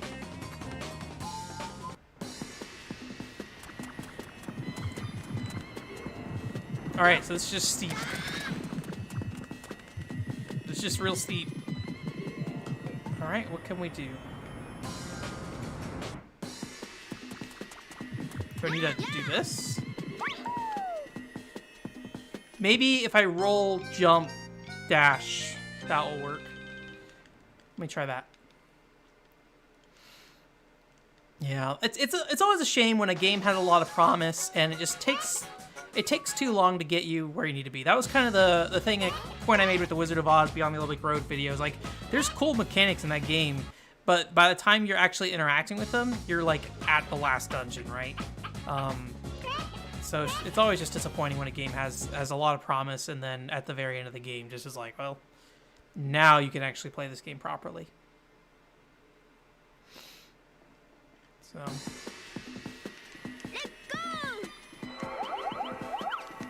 But yeah, if you want to see my full thoughts on Rodea the Sky Soldier, just look up Rodea on my my YouTube channel. I have a whole video on there. I think it's just called like Rodea the Sky Soldier Wii U review or something. Okay, well, here's a question. Do these tornadoes elevate me? Is there anything that I cannot remember? Maybe I need to bounce up it? I'm almost at an annoying part of the game. Okay, cannot bounce up there. Considering how annoyed I've been at this game up until now, I feel like that's not a good, that's not something I want to hear. Oh god, oh god. Apparently, walking up slopes makes you slide upward first. Okay, what moveset do I have? So I can do this. That did not do anything. I can do that. I can dash. Dash did not work. I can kick an egg, but I don't see why that would help. Z, A, Y. Can't hatch an egg. There's no fruit.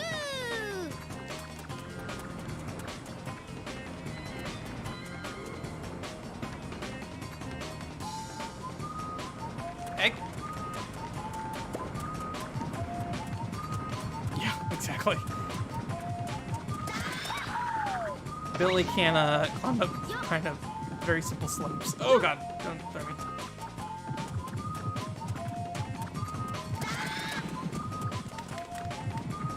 I mean, that doesn't work. It does get me the furthest. We could try doing like this. Nope. I was gonna try to kick the egg up there, but that doesn't seem to do anything. Punch it, I guess, technically. We could try to jump there, but I just don't get the impression that we've got that distance. Let's see if the tornadoes do anything. I don't think they do, but... Oh, it's gone. Or sandstorms, whatever you want to call them.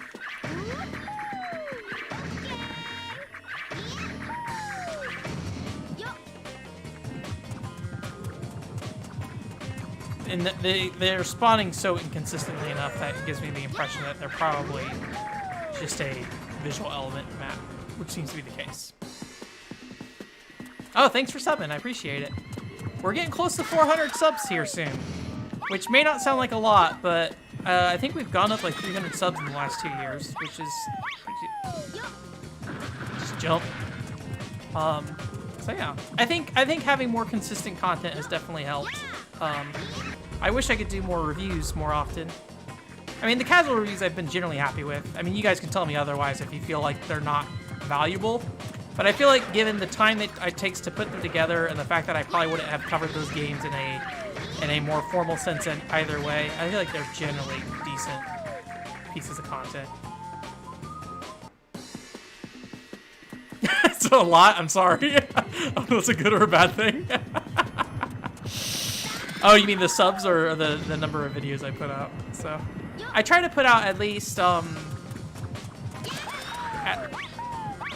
ultimate goal is three things a week. That's not always gonna happen, but if it works out, it's cool if I can do 3 things a week. And so usually that's like one piece of the podcast, the stream, and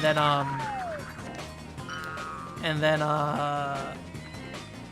if I have something extra that week, I'll try to get that posted out. So like, you know, pickups video, casual review, quick play, something. And then the first Tuesday of every month, I try to have some more edited piece of content, for better or for worse. Interesting. So these, earlier in the game, there was floating platforms, and it did not show your shadow, but these ones, it does show your shadow. So I'm curious what's different between these platforms and the other ones. Alright, so we need to get the egg down. I don't like that jump. Okay.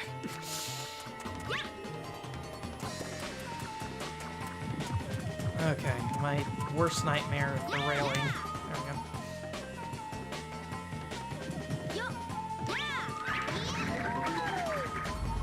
So yeah, it feels like it's been a consistent like sub a day basically recently, which has been kind of nice. And I've been getting a lot of comments recently. I think the PCFX podcast helped a lot with that.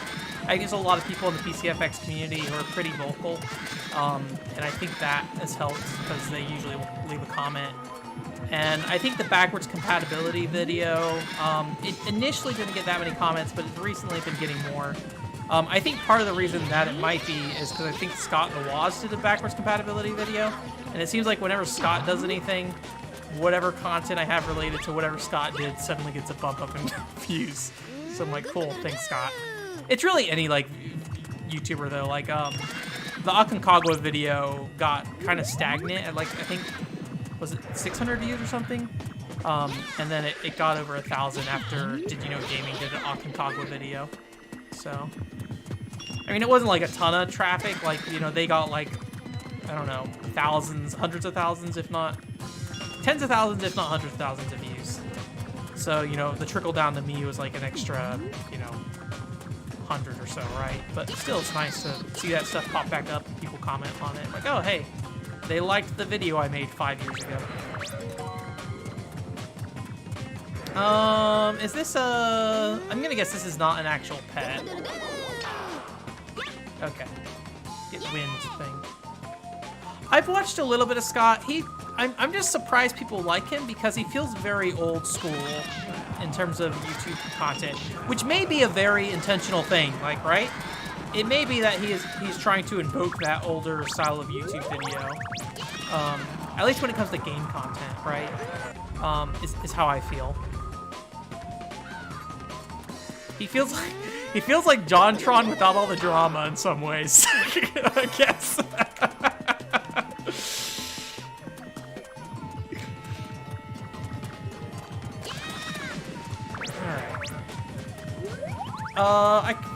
Oh yeah, I already got the fairy, or butterfly, whatever it is. So, I definitely tried to make videos that felt more in line with what Scott was doing, and, you know, I enjoy the videos I make, but I do feel like I could add a little more personality to them. Whether I'm successful or not, I don't know. I think how that usually comes out is, like, sometimes I'll try to, like, we can practice everything, or try to make it sound good. Sometimes I'll, like, leave in some weird verbal stutters into, like, videos, and I don't know if that's a bad thing or not, but I'm kind of like, this is kind of how I talk in some ways.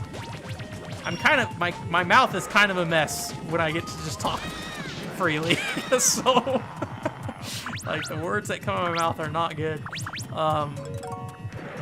But, so I kind of like to leave that in there sometimes. Whether it's a smart thing or not is a whole other thing, but I think it makes it feel like it's more of my video. But I don't think it's, like, substantial enough that it really adds anything for the viewer. It just more probably makes me feel better. It probably, from a viewer perspective, just sounds like I flubbed a line and just was too lazy to record it and just left it in. So I can totally understand that. I could definitely see those being very cringeworthy. I've watched them, and you know, usually even if I don't love, like, the content style somebody has, I definitely try to watch it for information, or just even just to see, like, what a popular, you know, YouTuber is covering, because then it informs me when I see some different trends, right? Like, when I find out that, you know, if I watch, like, a Metal Jesus Rocks video about some random thing, and I see that it's popular, it kind of gives me an idea of, like, how in the know that kind of content is. So I do think part of my content is, and this is not always the case, but, like, what is the value of me making a video about this? Because sometimes I feel like I'm gonna say exactly what everybody else would say, so I don't really have a lot to say about this, or I don't really feel the need to create a video about this. But so sometimes it's good to know like what's out there and what's big and who covered it already. But sometimes I have a strong enough feelings that I want to go out of my way to give it a look. Wizard of Oz Beyond the Yellow Brick Road is one of those where some, I wouldn't say a big YouTuber, but a YouTuber of a much larger size than me covered it, and then I watched his video. I was like, I want to say something else about this game. So I'm just gonna do my video 11 months later. So Metal Jesus Rocks is, you know, I don't know the best way to put it. He seems like a super chill dude. He feels like somebody who is definitely running a YouTube business, I feel like. Maybe that's the wrong way to put it. I think he cares about what he does, but it does feel a little stilted at times. Maybe I'm wrong about that. Maybe it's more of just a communication thing with Metal Jesus. Oh my god. Okay. Is this the egg that I grabbed? I think this is the egg I grabbed. That or is the one I killed and I need to wait for it to respawn. Whoops, well. Healed myself. Super chill, super chill. I don't want to say super chill, man. Like, I get it. You're doing your job at that point, right? I'm sure if I was like, okay, time to I don't know. Part of me is about to say, like, I would, you know, do the things I want to do. Do I want to be playing Billy Hatcher? The answer is probably yes. I do want to be playing Billy Hatcher. Even if I wasn't streaming it, I still would want to finish Billy Hatcher. I feel like I need to. The frustrating thing about Billy Hatcher is I don't understand why I don't like Billy Hatcher very much. And so it makes it very hard for me to communicate what I feel about this game, and I think that drives me to want to play this either way. I would probably still play it on stream unless, for the most part, if I start a game on stream, I'm going to finish it, unless there's like some very particular reason why I wouldn't, like in the case of Martian Gothic and Kaminazo, where I think it was just bad stream content. There's definitely, I want to finish those games still, for sure. I like Martian Gothic, but holy crap, that game. I don't know if you were here, Oscar, for the Martian Gothic saga, but Martian Gothic sure is something. Alex could tell you. You and Alex have a conversation about how much of a train wreck that was.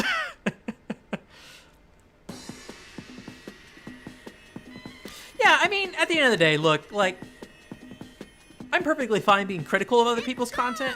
But, yeah, Scott and Metal Jesus genuinely like video games, right? It's not like, you know, somebody who just feels like they're there just to be there, you know, because, you know, YouTube is not a platform where you're gonna make it big unless you're like in a very particular position, right? But I do not get the impression that, I don't know, maybe they're making a decent amount of money, but you know, I feel like YouTuber is not exactly a long-term career goal. It is a short-term one, or something that, you know, you kind of do because you can, but you don't expect it to last, kind of thing, right? So I think they're genuinely passionate about what they do, and I appreciate the content that they make. There's always room for criticism. I think, I can't remember if it was Ray Barnholt or someone else. God dang it. Necrofly, maybe? It was like Brandon Sheffield, maybe? I was talking to somebody on Twitter about this because he had gotten frustrated by Metal Jesus Rocks. Because he was like, I think he was like positioning Knights as like some weird underrepresented gem of the Saturn library, and I'm like, I kind of feel like most people know what Knights is, but I feel like the kids, maybe I'm wrong to say kids, but I feel like the kids who play Metal Jesus, or who play Metal Jesus Rock, who are watching Metal Jesus' channel might not know what Knights is, right? So like, I think it's a good, what he does is good, and I don't want to devalue that, right? But I think it's perfectly fine to say, like, you know, it's not my thing, right?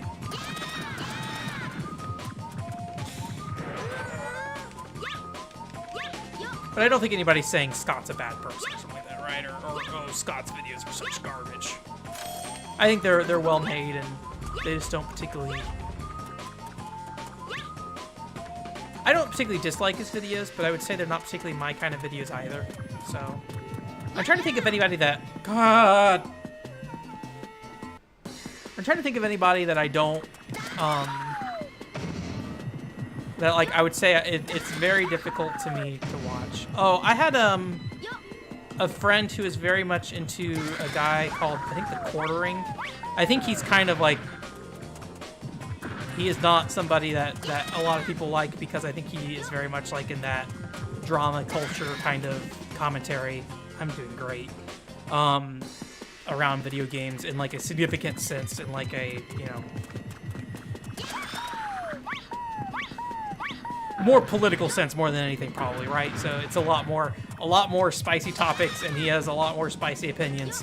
I genuinely have problems watching his videos. One of my friends used to send me a lot of The Quartering videos, and it was a little rough on me. Or whatever. I don't know if he just does video game stuff. I think he does like a bunch of random properties and things like that, so. Which, you know, I appreciate... Oh, it's already up. I appreciate, like, hearing their thoughts on it, but it also... It's one of those things where they're like... You know, and I would need to do more research, but it's like... Like, getting upset over... I did it, goddammit, again. I keep pushing up, but, like, I keep going to the, like... Because it's a GameCube controller, and I love the notches on the GameCube controller, don't get me wrong. I'm pushing up, but I'm not going the right, like... all the way up, so like I'm hitting the flat and then I'm sliding down to the corner. It's my fault. But yeah, like I don't know, like it's one of those kind of call to action channels in a way that makes me uncomfortable sometimes. So I don't know. I don't want to say that much more about The Quartering, but I did not want to do that. I think I genuinely dislike his content for the most part. So. But I think that's a greater problem of internet negativity about things rather than you know, rather than actual content. Game Escape. Let me look it up. That sounds familiar. I know Gamer Escape was a Final Fantasy XIV 1.0 like blog or something. It might still be a thing. Oh, whoops. I'm dumb. Gamescape in San Francisco, California. Game Escape is what you said, right? Yeah, that's about right, Mr. T.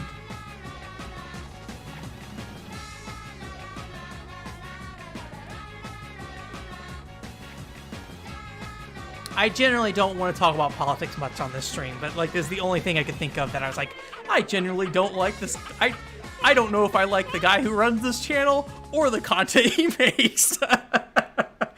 I think he does do video game related stuff, but you know, I don't know. I'll need to look into this Game Escape guy. Is it like the board game guy? Oscar? Let's go! I'm not super big into board games, but if it has some relevancy in a way that you think to video games that I think that would be of interest, I can definitely look into it and see if I like the content. Video Game Esoterica, that's a great YouTube channel. If you want like probably more obscure content than what I'm covering, he's doing like arcade games, Apple Playdia games. He loves 3DO. Like, it's kind of hard for me to say I do obscure game content because I'm sitting here playing Billy Hatcher on the GameCube right now, right? Like, yeah, I do play obscure stuff, but that's not really my main goal. We're just gonna do a steady jump there. Oh no, except for I didn't press the button. But yeah, Video Game Esoterica is great. If you're into, well, it's not all her content, but I really liked Tamahiro's Game for Girls stuff.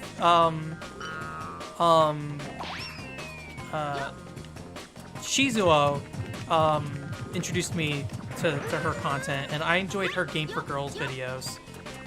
Because I do like games for girls, but there's not a lot of real talk about games for girls online, unfortunately. I unfortunately have not done enough Game for Girl content, in recent years. I would like to revisit that at some point. But Tamahiro's got a good channel too. And Kishijo is a good channel as well. I'm not sure what he's currently doing. I know he did like a point blank review or something at some point, which that was a fun video. He's definitely got a more skittish kind of structure. So definitely check out Keith's stuff. But he did a podcast with me about game collecting, game buying, and I thought his game pickup videos were really fascinating overall. So Billy Hatcher is maybe not like, here's the prequel to Cubivore level of obscure. I think people know what Billy Hatcher is. Like, if you're a game fan and I say Billy Hatcher, I think you're generally like, okay, yeah. I think it's a bit weirder when you start getting into some of those older platforms, especially like more obscure things like 3DO, CDI, you know, Japanese PCs. You're like, hey, Metal and Lace 2 is a pretty cool game, and most people would be like, what video game? I don't know if I know anybody who would just be like, oh yeah, Metal and Lace, my favorite erotic fighting game. But yeah. Need to play some PC98 games by the end of this year as well. I think after I finish up Xenoblade Chronicles X stuff, I will be starting Xenoblade Chronicles X up again soon. I don't really want to, but once I start playing it, I'll enjoy it. But I'm just tired of playing the same games all year round this year. It's been kind of annoying. But I really want to finish it. I am having trouble with this video game.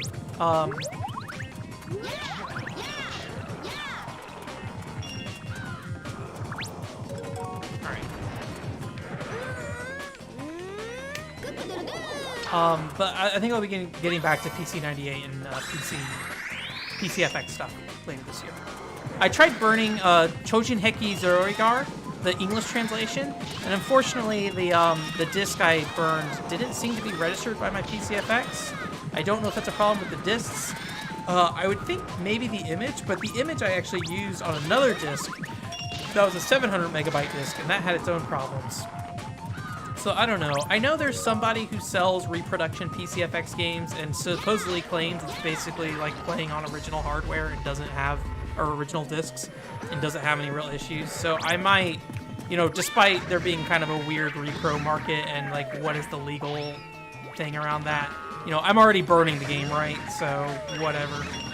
But if that might be just the easier thing to do if I can't figure out why it's not burning correctly. It might save me money from buying just like a bunch of discs again.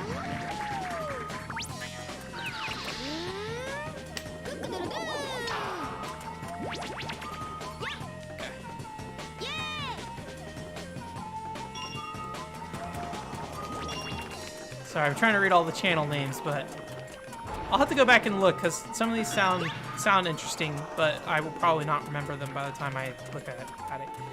I will say, I know there's those very long video reviews, and you know, I'm somewhat guilty with my pickup videos being long, and where's the goddamn egg? And you know, the quick plays being kind of lengthy. Whenever I see that that a video review is like pushing over 30 minutes, I'm like, oh boy, I don't know if I can do this. The longest I ever watched was a review of the Yakuza series, which was about 2.5 hours long, which, you know, if you're talking about the entire Yakuza series, I got it. You need it, right? If you're talking about one game for 2.5 hours, that's a bit much. I'm sure it's good, or it could be good at least. I don't want to say I'm sure it's good. I'm sure it could be good, but I don't know if I have the patience for that. Says the man who just got done watching 3.5 hours of garbage Japanese TV stuff from 1999 to 2000. Oh, I didn't talk about my background this week. My background's the Sonic Team Christmas stream in 2005 when they're showing off PSU via a live stream in 2005 of all times. I have no idea what service it was on, but I did definitely download all the videos off of PSO World, And I'm pretty sure they're uploaded to my YouTube channel, which I probably should not have those uploaded, but, you know. Yeah, no. I originally uploaded them there because I was scared if they ever got removed that they'd be lost. So I was like, maybe I'll check this out. Anyways, eggs. Other egg games. Dizzy? Is that his name? Dizzy, the European egg? On your ZX Spectrums. What am I even doing? I'm looking for 2 chickens.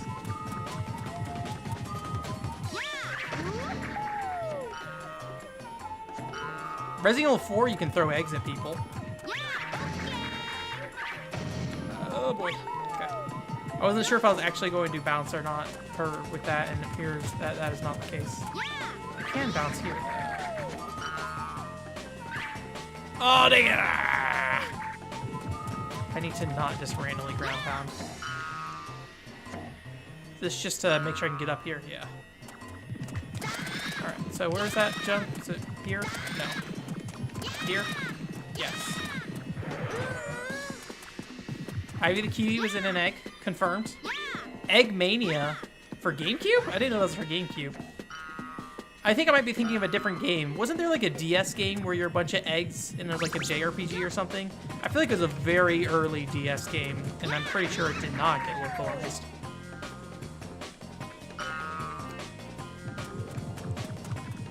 I'm a big defender of Yoshi Touch and Go. I think Yoshi Touch and Go is a very cool game.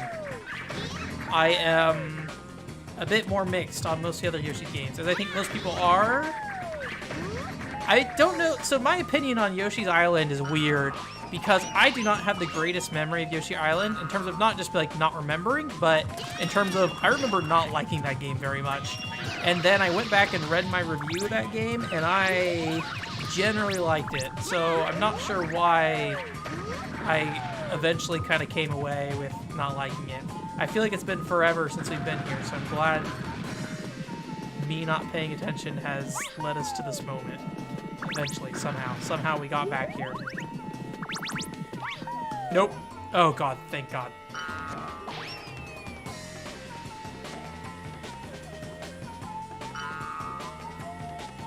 Alright.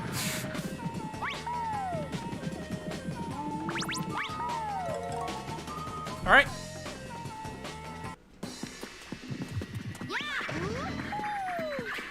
Chibi Robo has an egg army in Chibi Robo on the GameCube and Park Patrol. I can confirm eggs in those games. Was there an egg in... I didn't play enough Zip Lash to know if there's an egg or not. Oh, the egg fell down.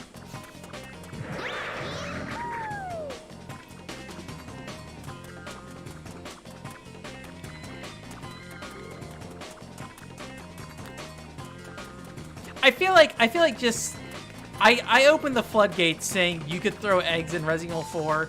I feel like we need egg-based titles. I retract my Resident Evil 4 recommendation. I want real egg games. Tell me about your real egg games. There's some like mobile game that my uncle used to play where you like cooked eggs and they had a bunch of like old man faces on them and stuff, and they'd start like sweating like they're in a sauna or something like that. It was one of those like mobile games from the time of like you could kind of just do anything and people would be like, okay, I'm gonna buy this or download this and mess with it. I feel like it's like Flappy Bird era kind of thing. Lord have mercy on my soul. Am I missing something with this? Maybe I need to dash over the edge. That's maybe what I need to do rather than just try to stop there.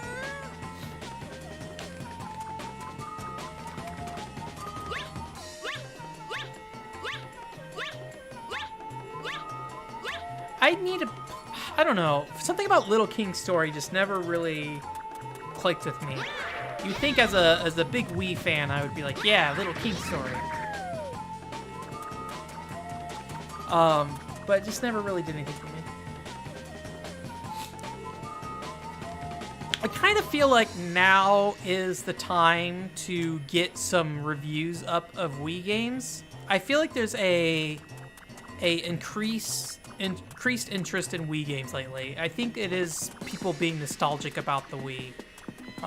So I sometimes think about maybe I should be a bit smarter about my content. And, you know, I love the Wii anyway, so I would love to play some Wii games. But I wonder if I should be a bit smarter about the content I do and try to work more Wii games into that equation.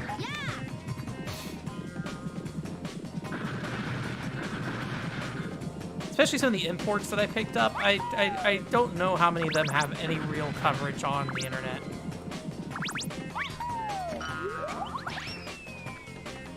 But maybe I'm too late. Maybe I'm way too late and there's already a bunch of stuff out there.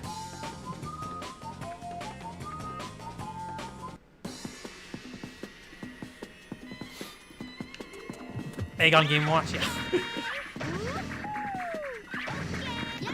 I picked up some games I was really excited to check out on when I was in Japan on the Wii. I kind of wish I picked up iShield 21. I saw a copy of that, and I think it was only $5. But I think, you know,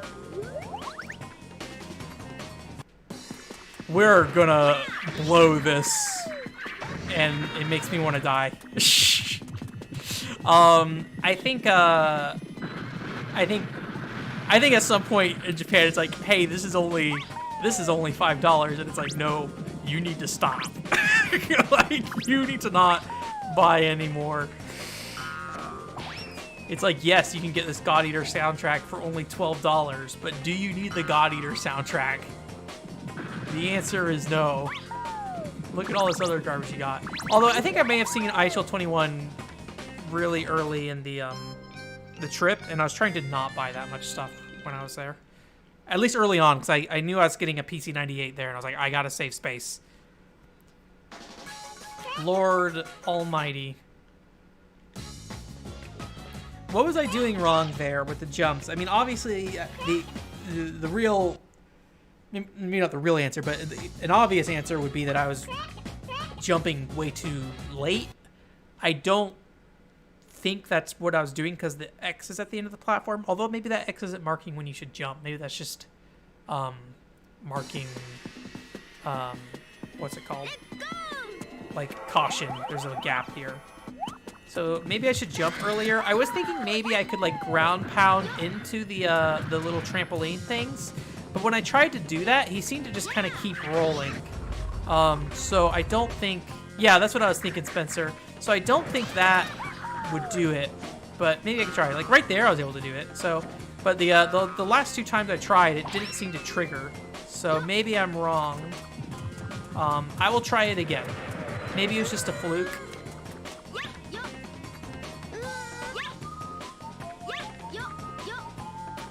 All right.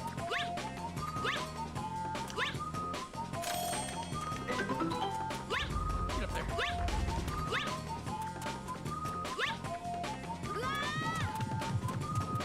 Let's bring this purple egg with us.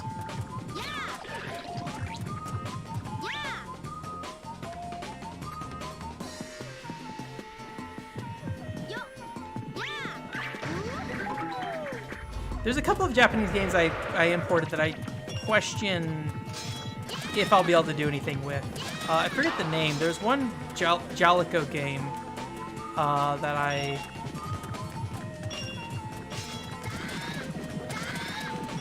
got. I think we tried to stream it a little bit, and I couldn't really figure out what to do. I think it was very heavily menu-based, if I recall correctly, for navigating. And I think it was pretty open, because I think what happened was we, like, started in town, and the town was just kind of like, you can just select any of these menu options and go to any part of this town, actually, which, you know, is cool from being open kind of thing, but not so cool in I'm playing a game in Japanese and I don't know where I'm going, and how the heck do I find out where I was supposed to be. Well, that egg's broke. Don't die, please. I'm pretty sure I almost died there. Let's see if I can crack this egg open real quick.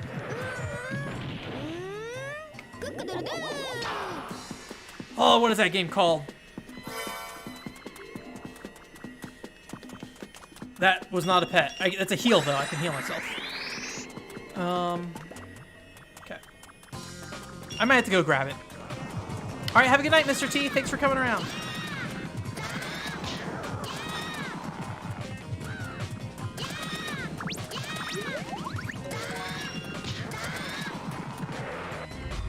I'll get another butterfly.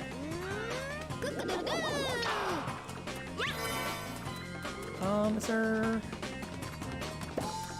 Oh, this is the wind power. I still don't really know what the elemental powers do in this game, to be honest with you. Let me go grab that game real quick. I'm pretty sure the name is entirely in kanji, though, so I probably will not be able to read any of it.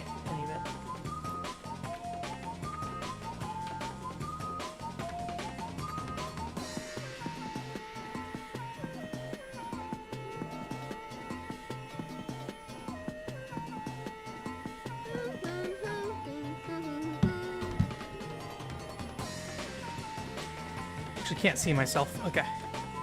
Is this game.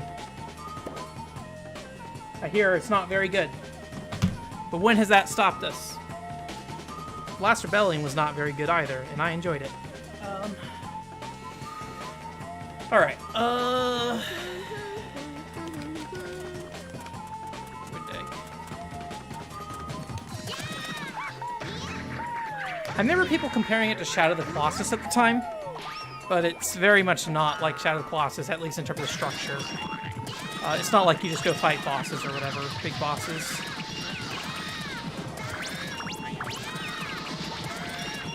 Lost Magic 2, that is a Wii game I really want to import still. I do not think it's particularly cheap from what I saw online.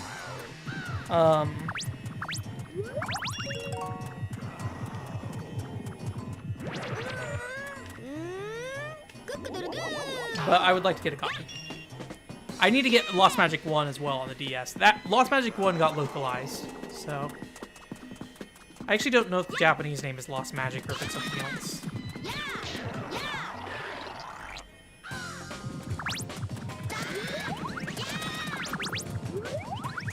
Alright.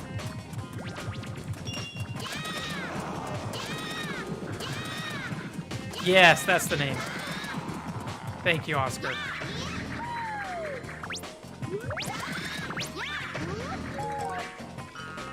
Were you able to translate that, or did you just happen to know?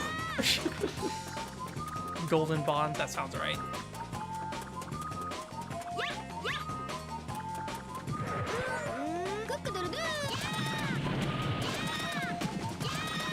Earthseeker got an English translation. I'd like to play that at some point.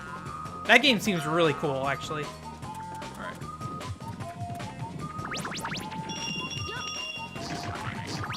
I played about 30 minutes of it and generally enjoyed it.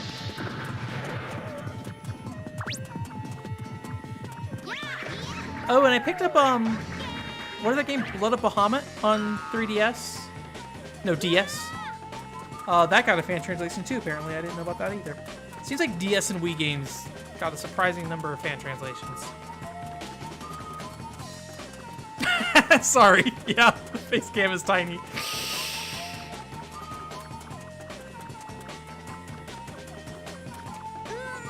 Have you heard anybody who's played the game, Oscar?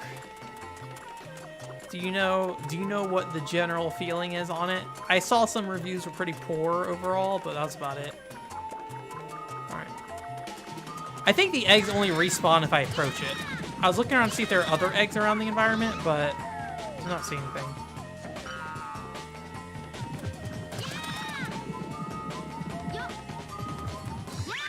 I could make the face cam bigger, but honestly, I want you guys to see the game.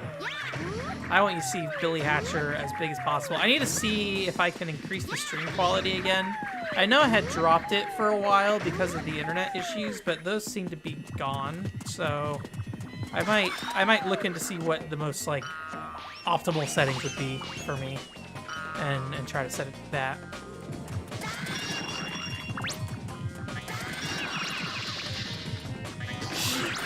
Is that somebody you know, Oscar, that said that, or? Hey Gabriel, I'm playing on GameCube. I'm using the Carby, or Insurrection Industry Carby cables, I believe is what they're called. The component ones. So it's running in 480p, so it looks pretty good. As good as it can look on original hardware, at least. All right, I couldn't tell if the slam happened there. I'll try again over here.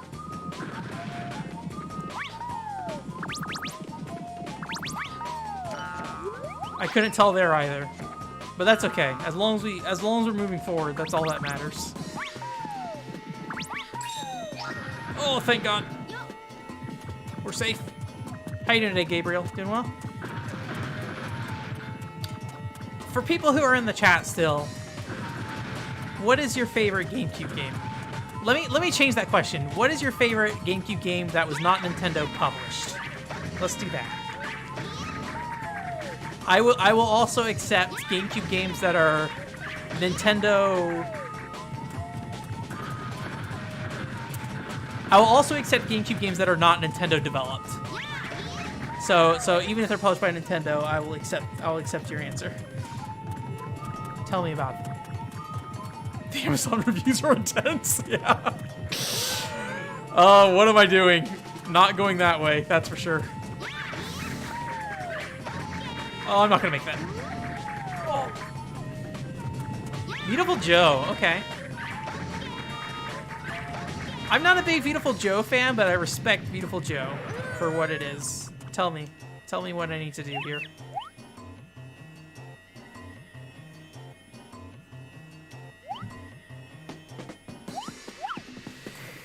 To have true courage, you need, well, okay. So I forgot the whole point of this mission was we need to do something with these chickens. I'm hoping the true courage needing 25 emblems does not account for anything. It looks like there is buttons. Aha! Is that good enough? Oh.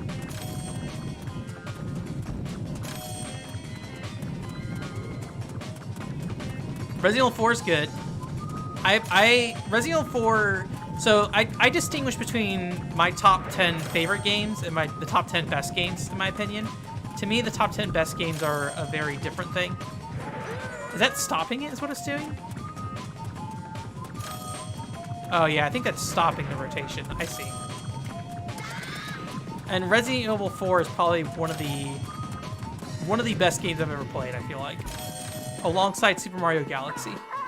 Super Mario Galaxy is also, I believe, a game that's one of the best games I've ever played. Not one of my favorite games, but one of the best. Have you played through Gift PS, Spencer? Like, entirely? I tried playing it. I have not gotten a copy yet, but I needed some footage for the Chibi Robo research video.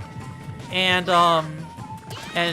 played a little bit of it, and it was neat. I had no idea what I was doing, though.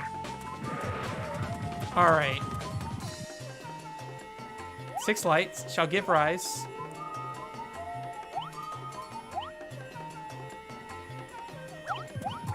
Okay. How do we open the rainbow gate?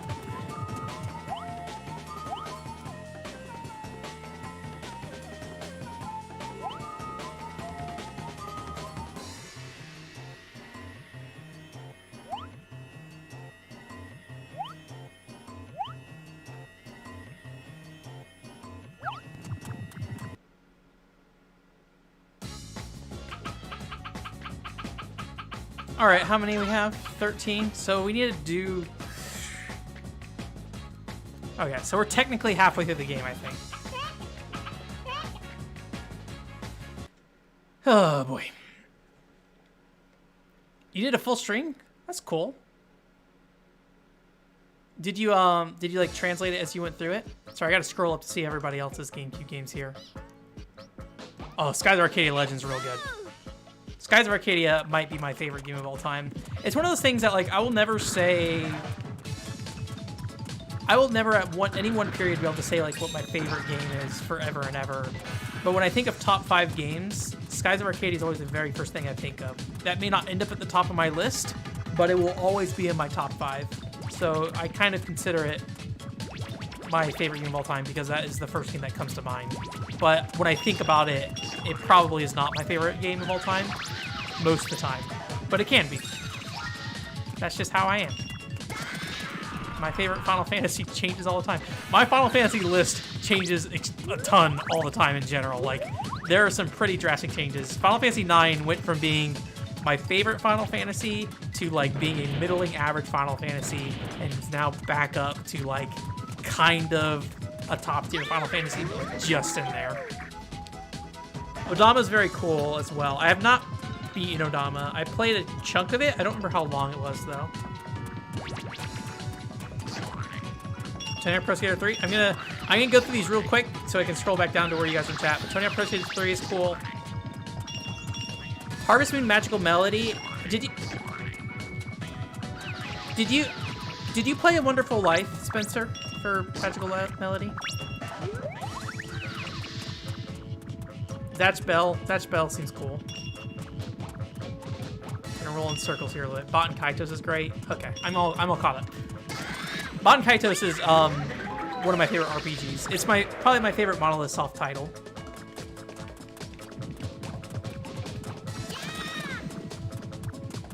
All right, where am I going? This way. Well, thank you everybody for your answers. Sometimes I've thought about before just like randomly harassing people in the chat and be like, hey, person, tell me about a game. Like, tell me about your favorite video game. I talked to you about it a bit earlier, Oscar, because I mentioned you maybe doing a video game bit thing on a podcast, but like, that is like the reason that video game bit thing exists. Is like, I just want to hear somebody talk about video games, and I want to hear something interesting about video games. I just want to be like, what is the random game that you desire to talk about right now at this moment?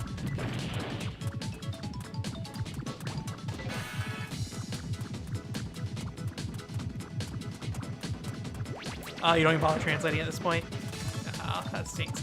I mean, like, if you translated it, good on you. I'm glad you did that. I do find it really hard to enjoy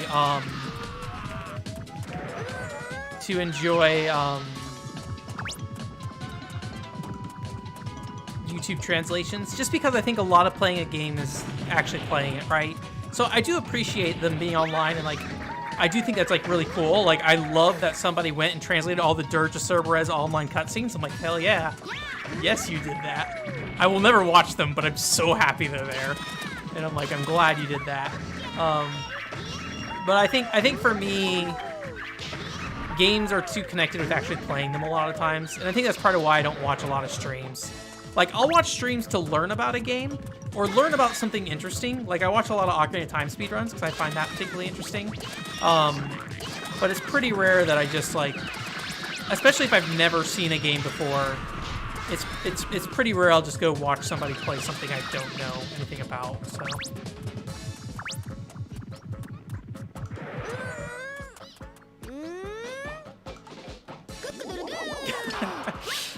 Well, yeah, I mean, I'll always appreciate anybody who does fan translations. That is hard, and I think often thankless work.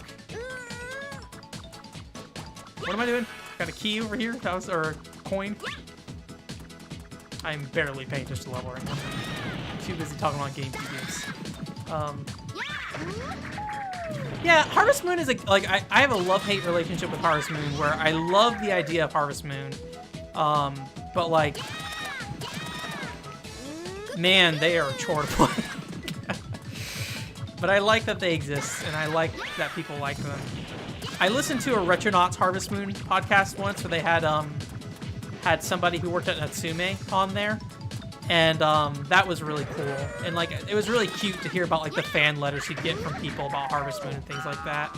I find those things really charming. Here's a door I missed.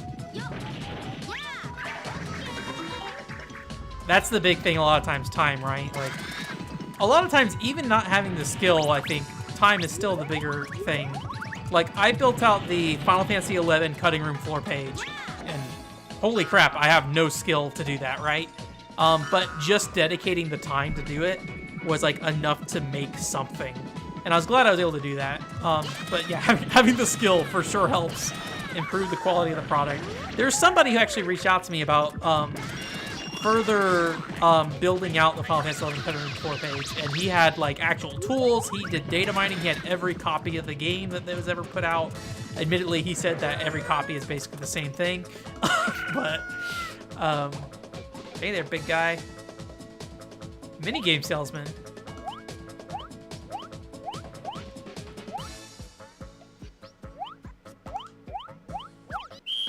All right, not even a question, just do it. But yeah, skill is definitely helpful for sure.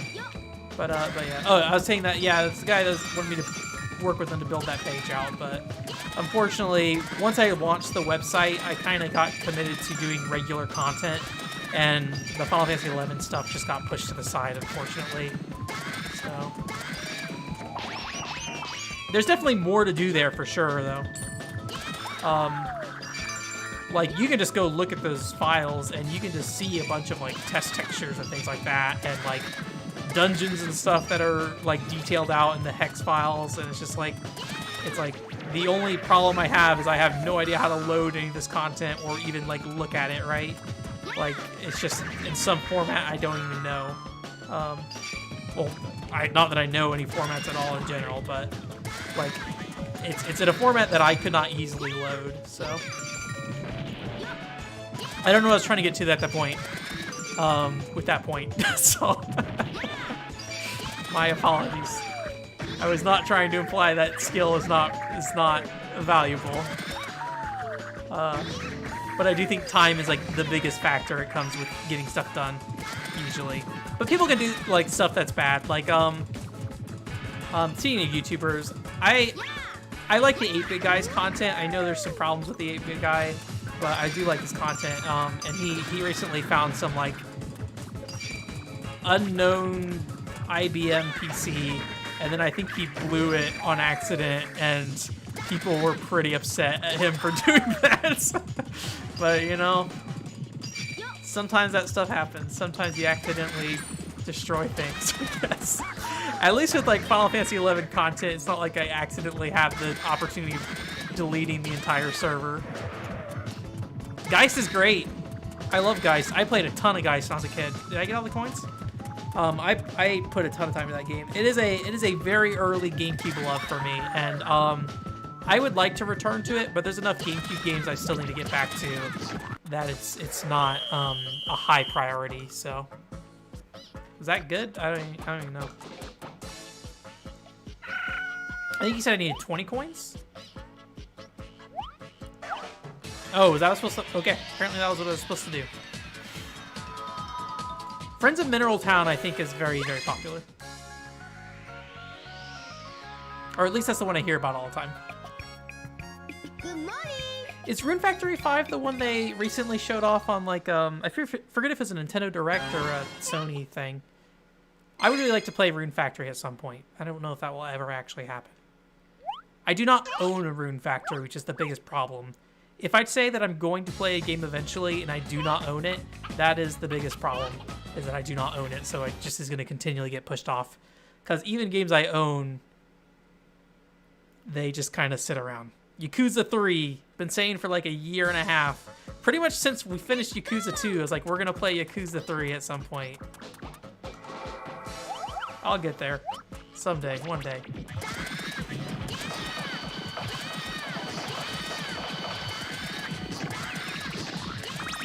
I probably should like read these actual mission objectives. I have no idea what I'm doing.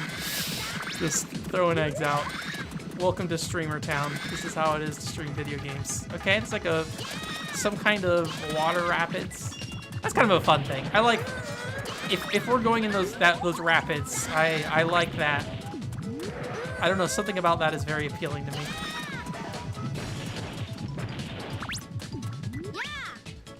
All right. Nope, we're not. I thought maybe I could like ride down the rapids, but just pure death. That's all that happened. I thought because there's like arrows and like obstacles and there's the coin there, so I was like maybe I could ride down there. Nope. All right. I need to kill this thing.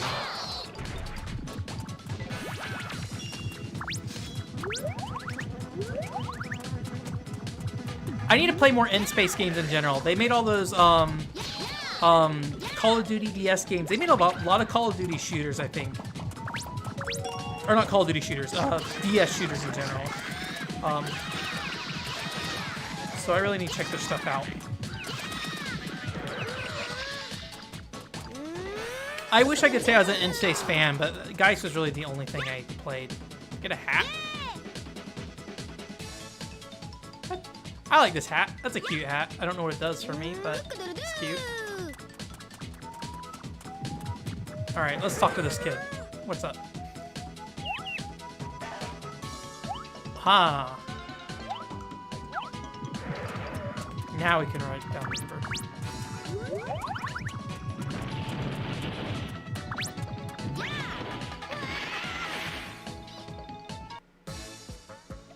Is that not a circus hat? Let me go read his dialogue. Maybe I did something wrong. To get down the river, you need an item called the circus hat. With the circus hat, you can jump onto an egg and ride it like a circus clown. And you can even ride... Oh, I need to like get on top of the actual egg itself. All right, well, that's that. I need an egg.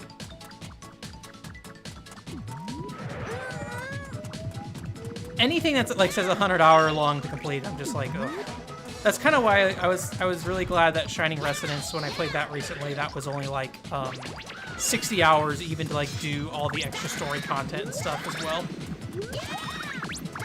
All right, get away from me. Don't break my egg. But yeah, any RPG that's like hundreds of hours of gameplay, I'm good. Xenoblade Chronicles X is the exception because I'm a Monolith Soft fan and I just gotta. Okay, what am I doing with this? Am I just jumping on it? Okay, there we go. All right, that's a cute animation. I like that. Oh god, this camera. What is this camera doing? What is even going on? Oh no, I missed the coin.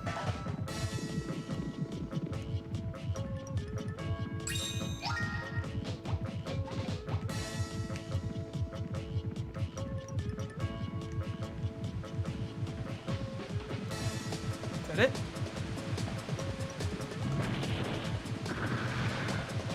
Can I jump? Okay, I just jump off of it. I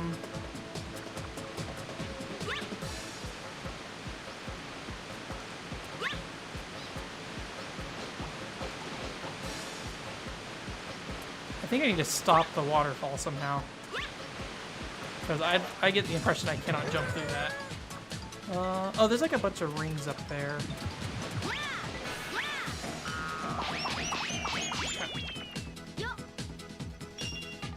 Oh, 300 hours, yeah.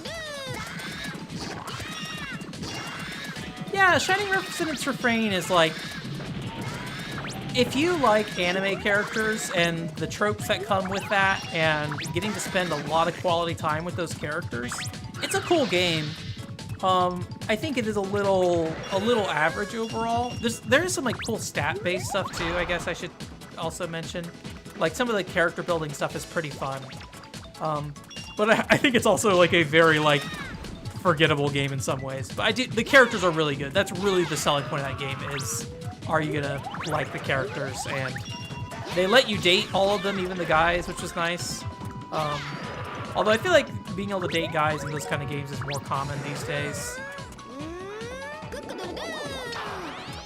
But I think for the most part, canonically, the main character's straight, so they never really like... It's more of like the teasing kind of thing rather than it is like a actual romantic relationship kind of thing with the guys.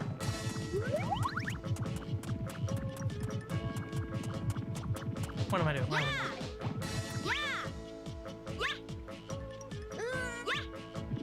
So it is kind of interesting that, like, in playing this part of the game, or these levels right now, like, this map is just kind of more, I guess, open?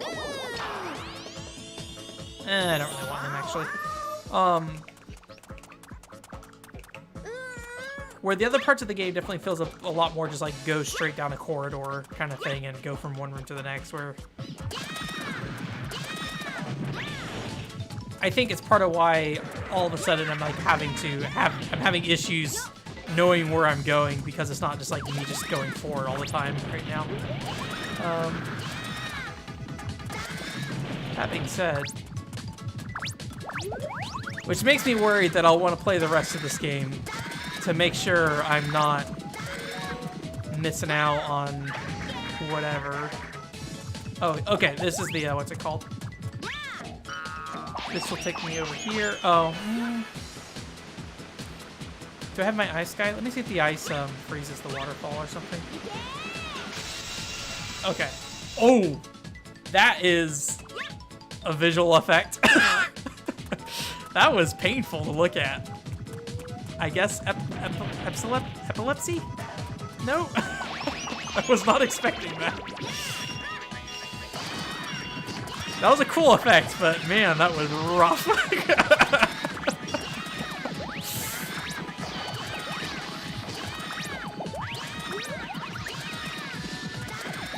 Reminds me of the Doraemon levels or whatever. I did go back and, because I used the stream footage of Doraemon 2. What time is it? Oh, it's 9:40, I'm sorry. We'll try to finish this level first, unless I game over. But for Doraemon 2, nice start. Like the stream footage of those water areas and the what's it called? The forest areas were significantly, I don't want to say worse, they were weirder. They weren't like consistent. They kind of like flickered on and off on stream. Where when I was looking at them on my screen, they were more of a consistent visual effect kind of thing. I do appreciate how it looked, even though it hurt my eyes. Same thing with the Billy thing. Like, oh, that's a cool effect. And my eyes are bleeding.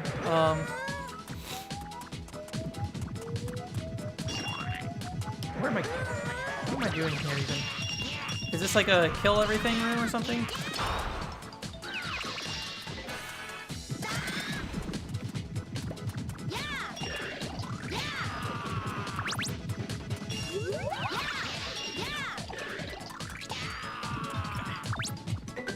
Okay, cool.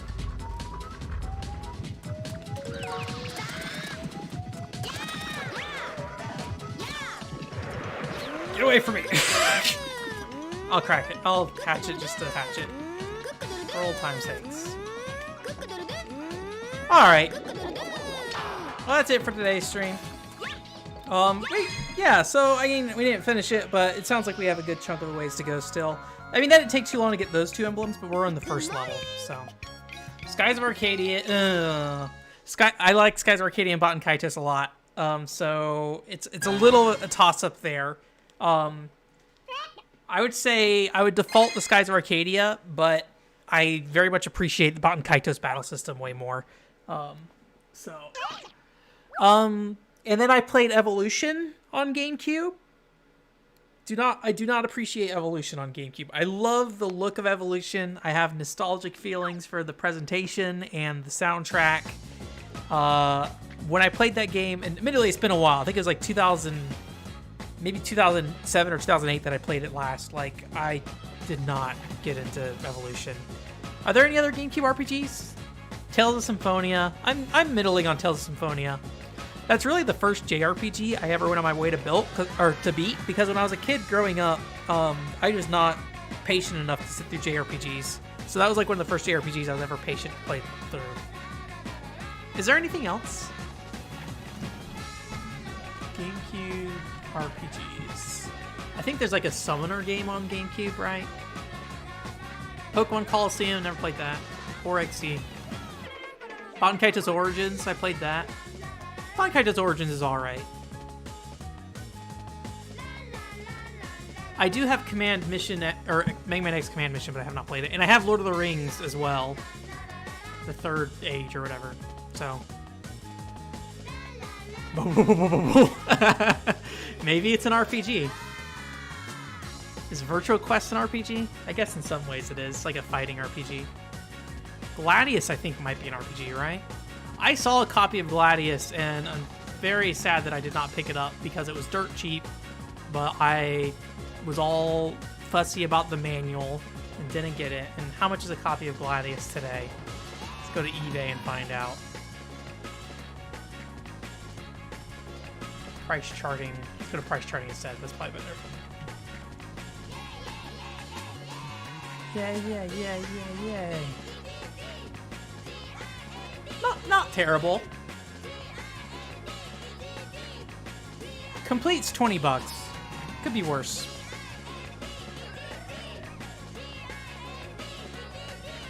But I saw it for like, I think $5, like basically complete with, except for the manual's all messed up. But I should have just got it. So, anyways, what is that on the floor? Oh, my slippers. That's it for this week. Thanks for coming. I'm gonna guess we probably have at least another full stream of Billy Hatcher after this. Let's see. So there's 25 emblems in total to beat the story, right? And so that means every level after this I have 3. So 3, 6, 9. I kind of feel like we should just get all the emblems. Like, we're gonna be getting most of them anyways. What's in the egg gallery? I don't know. I'm kind of flustered with this game in the sense also that, like, I just don't fully understand why I don't like it that much. So it's very tempting for me to play it all the way through until I hopefully understand better. Alright, that's just a bunch of eggs or whatever. Chicken elder. I don't know, man. We'll think about it. I think we have a full Billy Hatcher stream otherwise after this. Oh yeah, Gifia. Yeah. Ikaruga's. I have not played Ikaruga, but Ikaruga seems like it's on like everything now. Anyways, in terms of content coming up, I had the Last Rebellion casual review go up this week, so if you want to see me talk about Last Rebellion for 15 minutes, that's there. And then next week I have the Doraemon casual review, and then the week after that I have the Super Mario review, Super Mario Land review, I should say, for the Game Boy. So I know that's kind of not really my kind. Like, it's one of those things that, like, I think most people would not look at Super Mario Land and say that's a kind of game Ben would cover. But it's the same thing with like Halo 3 ODST, where it's like, it actually kind of does fit into what I want to talk about with games usually. It's just not immediately obvious, which is why it's always hard to communicate what my content is. So hopefully you enjoy that, and then the normal podcast stuff going up. I will probably do some pickup videos here soon as well. I have bought some stuff recently. I'll probably do a GameCube focused one on the GameCube stuff I picked up, and then I'll probably after that do more of a general one, just to keep it split up so I don't end up in that situation that I had last time where I had like an hour-long pickup video. So yeah. And then on Halloween I'll be doing a Halloween stream, doing a party game on that stream, so keeping what party game a secret. But I am prepared. Halloween streams are slightly more gimmicky than the normal streams, so if you are new, just know that there's a little more shenanigans, I guess, on those, but they're not that crazy. It's just usually I do something dumb on stream. But yeah. Anyways, that's it though. Thanks, Kevin, for coming. Nice chatting with you all. And I'll be talking to you, well, I guess I'll talk to you next week if you come on Thursday. But yeah, you guys have a great weekend. Bye.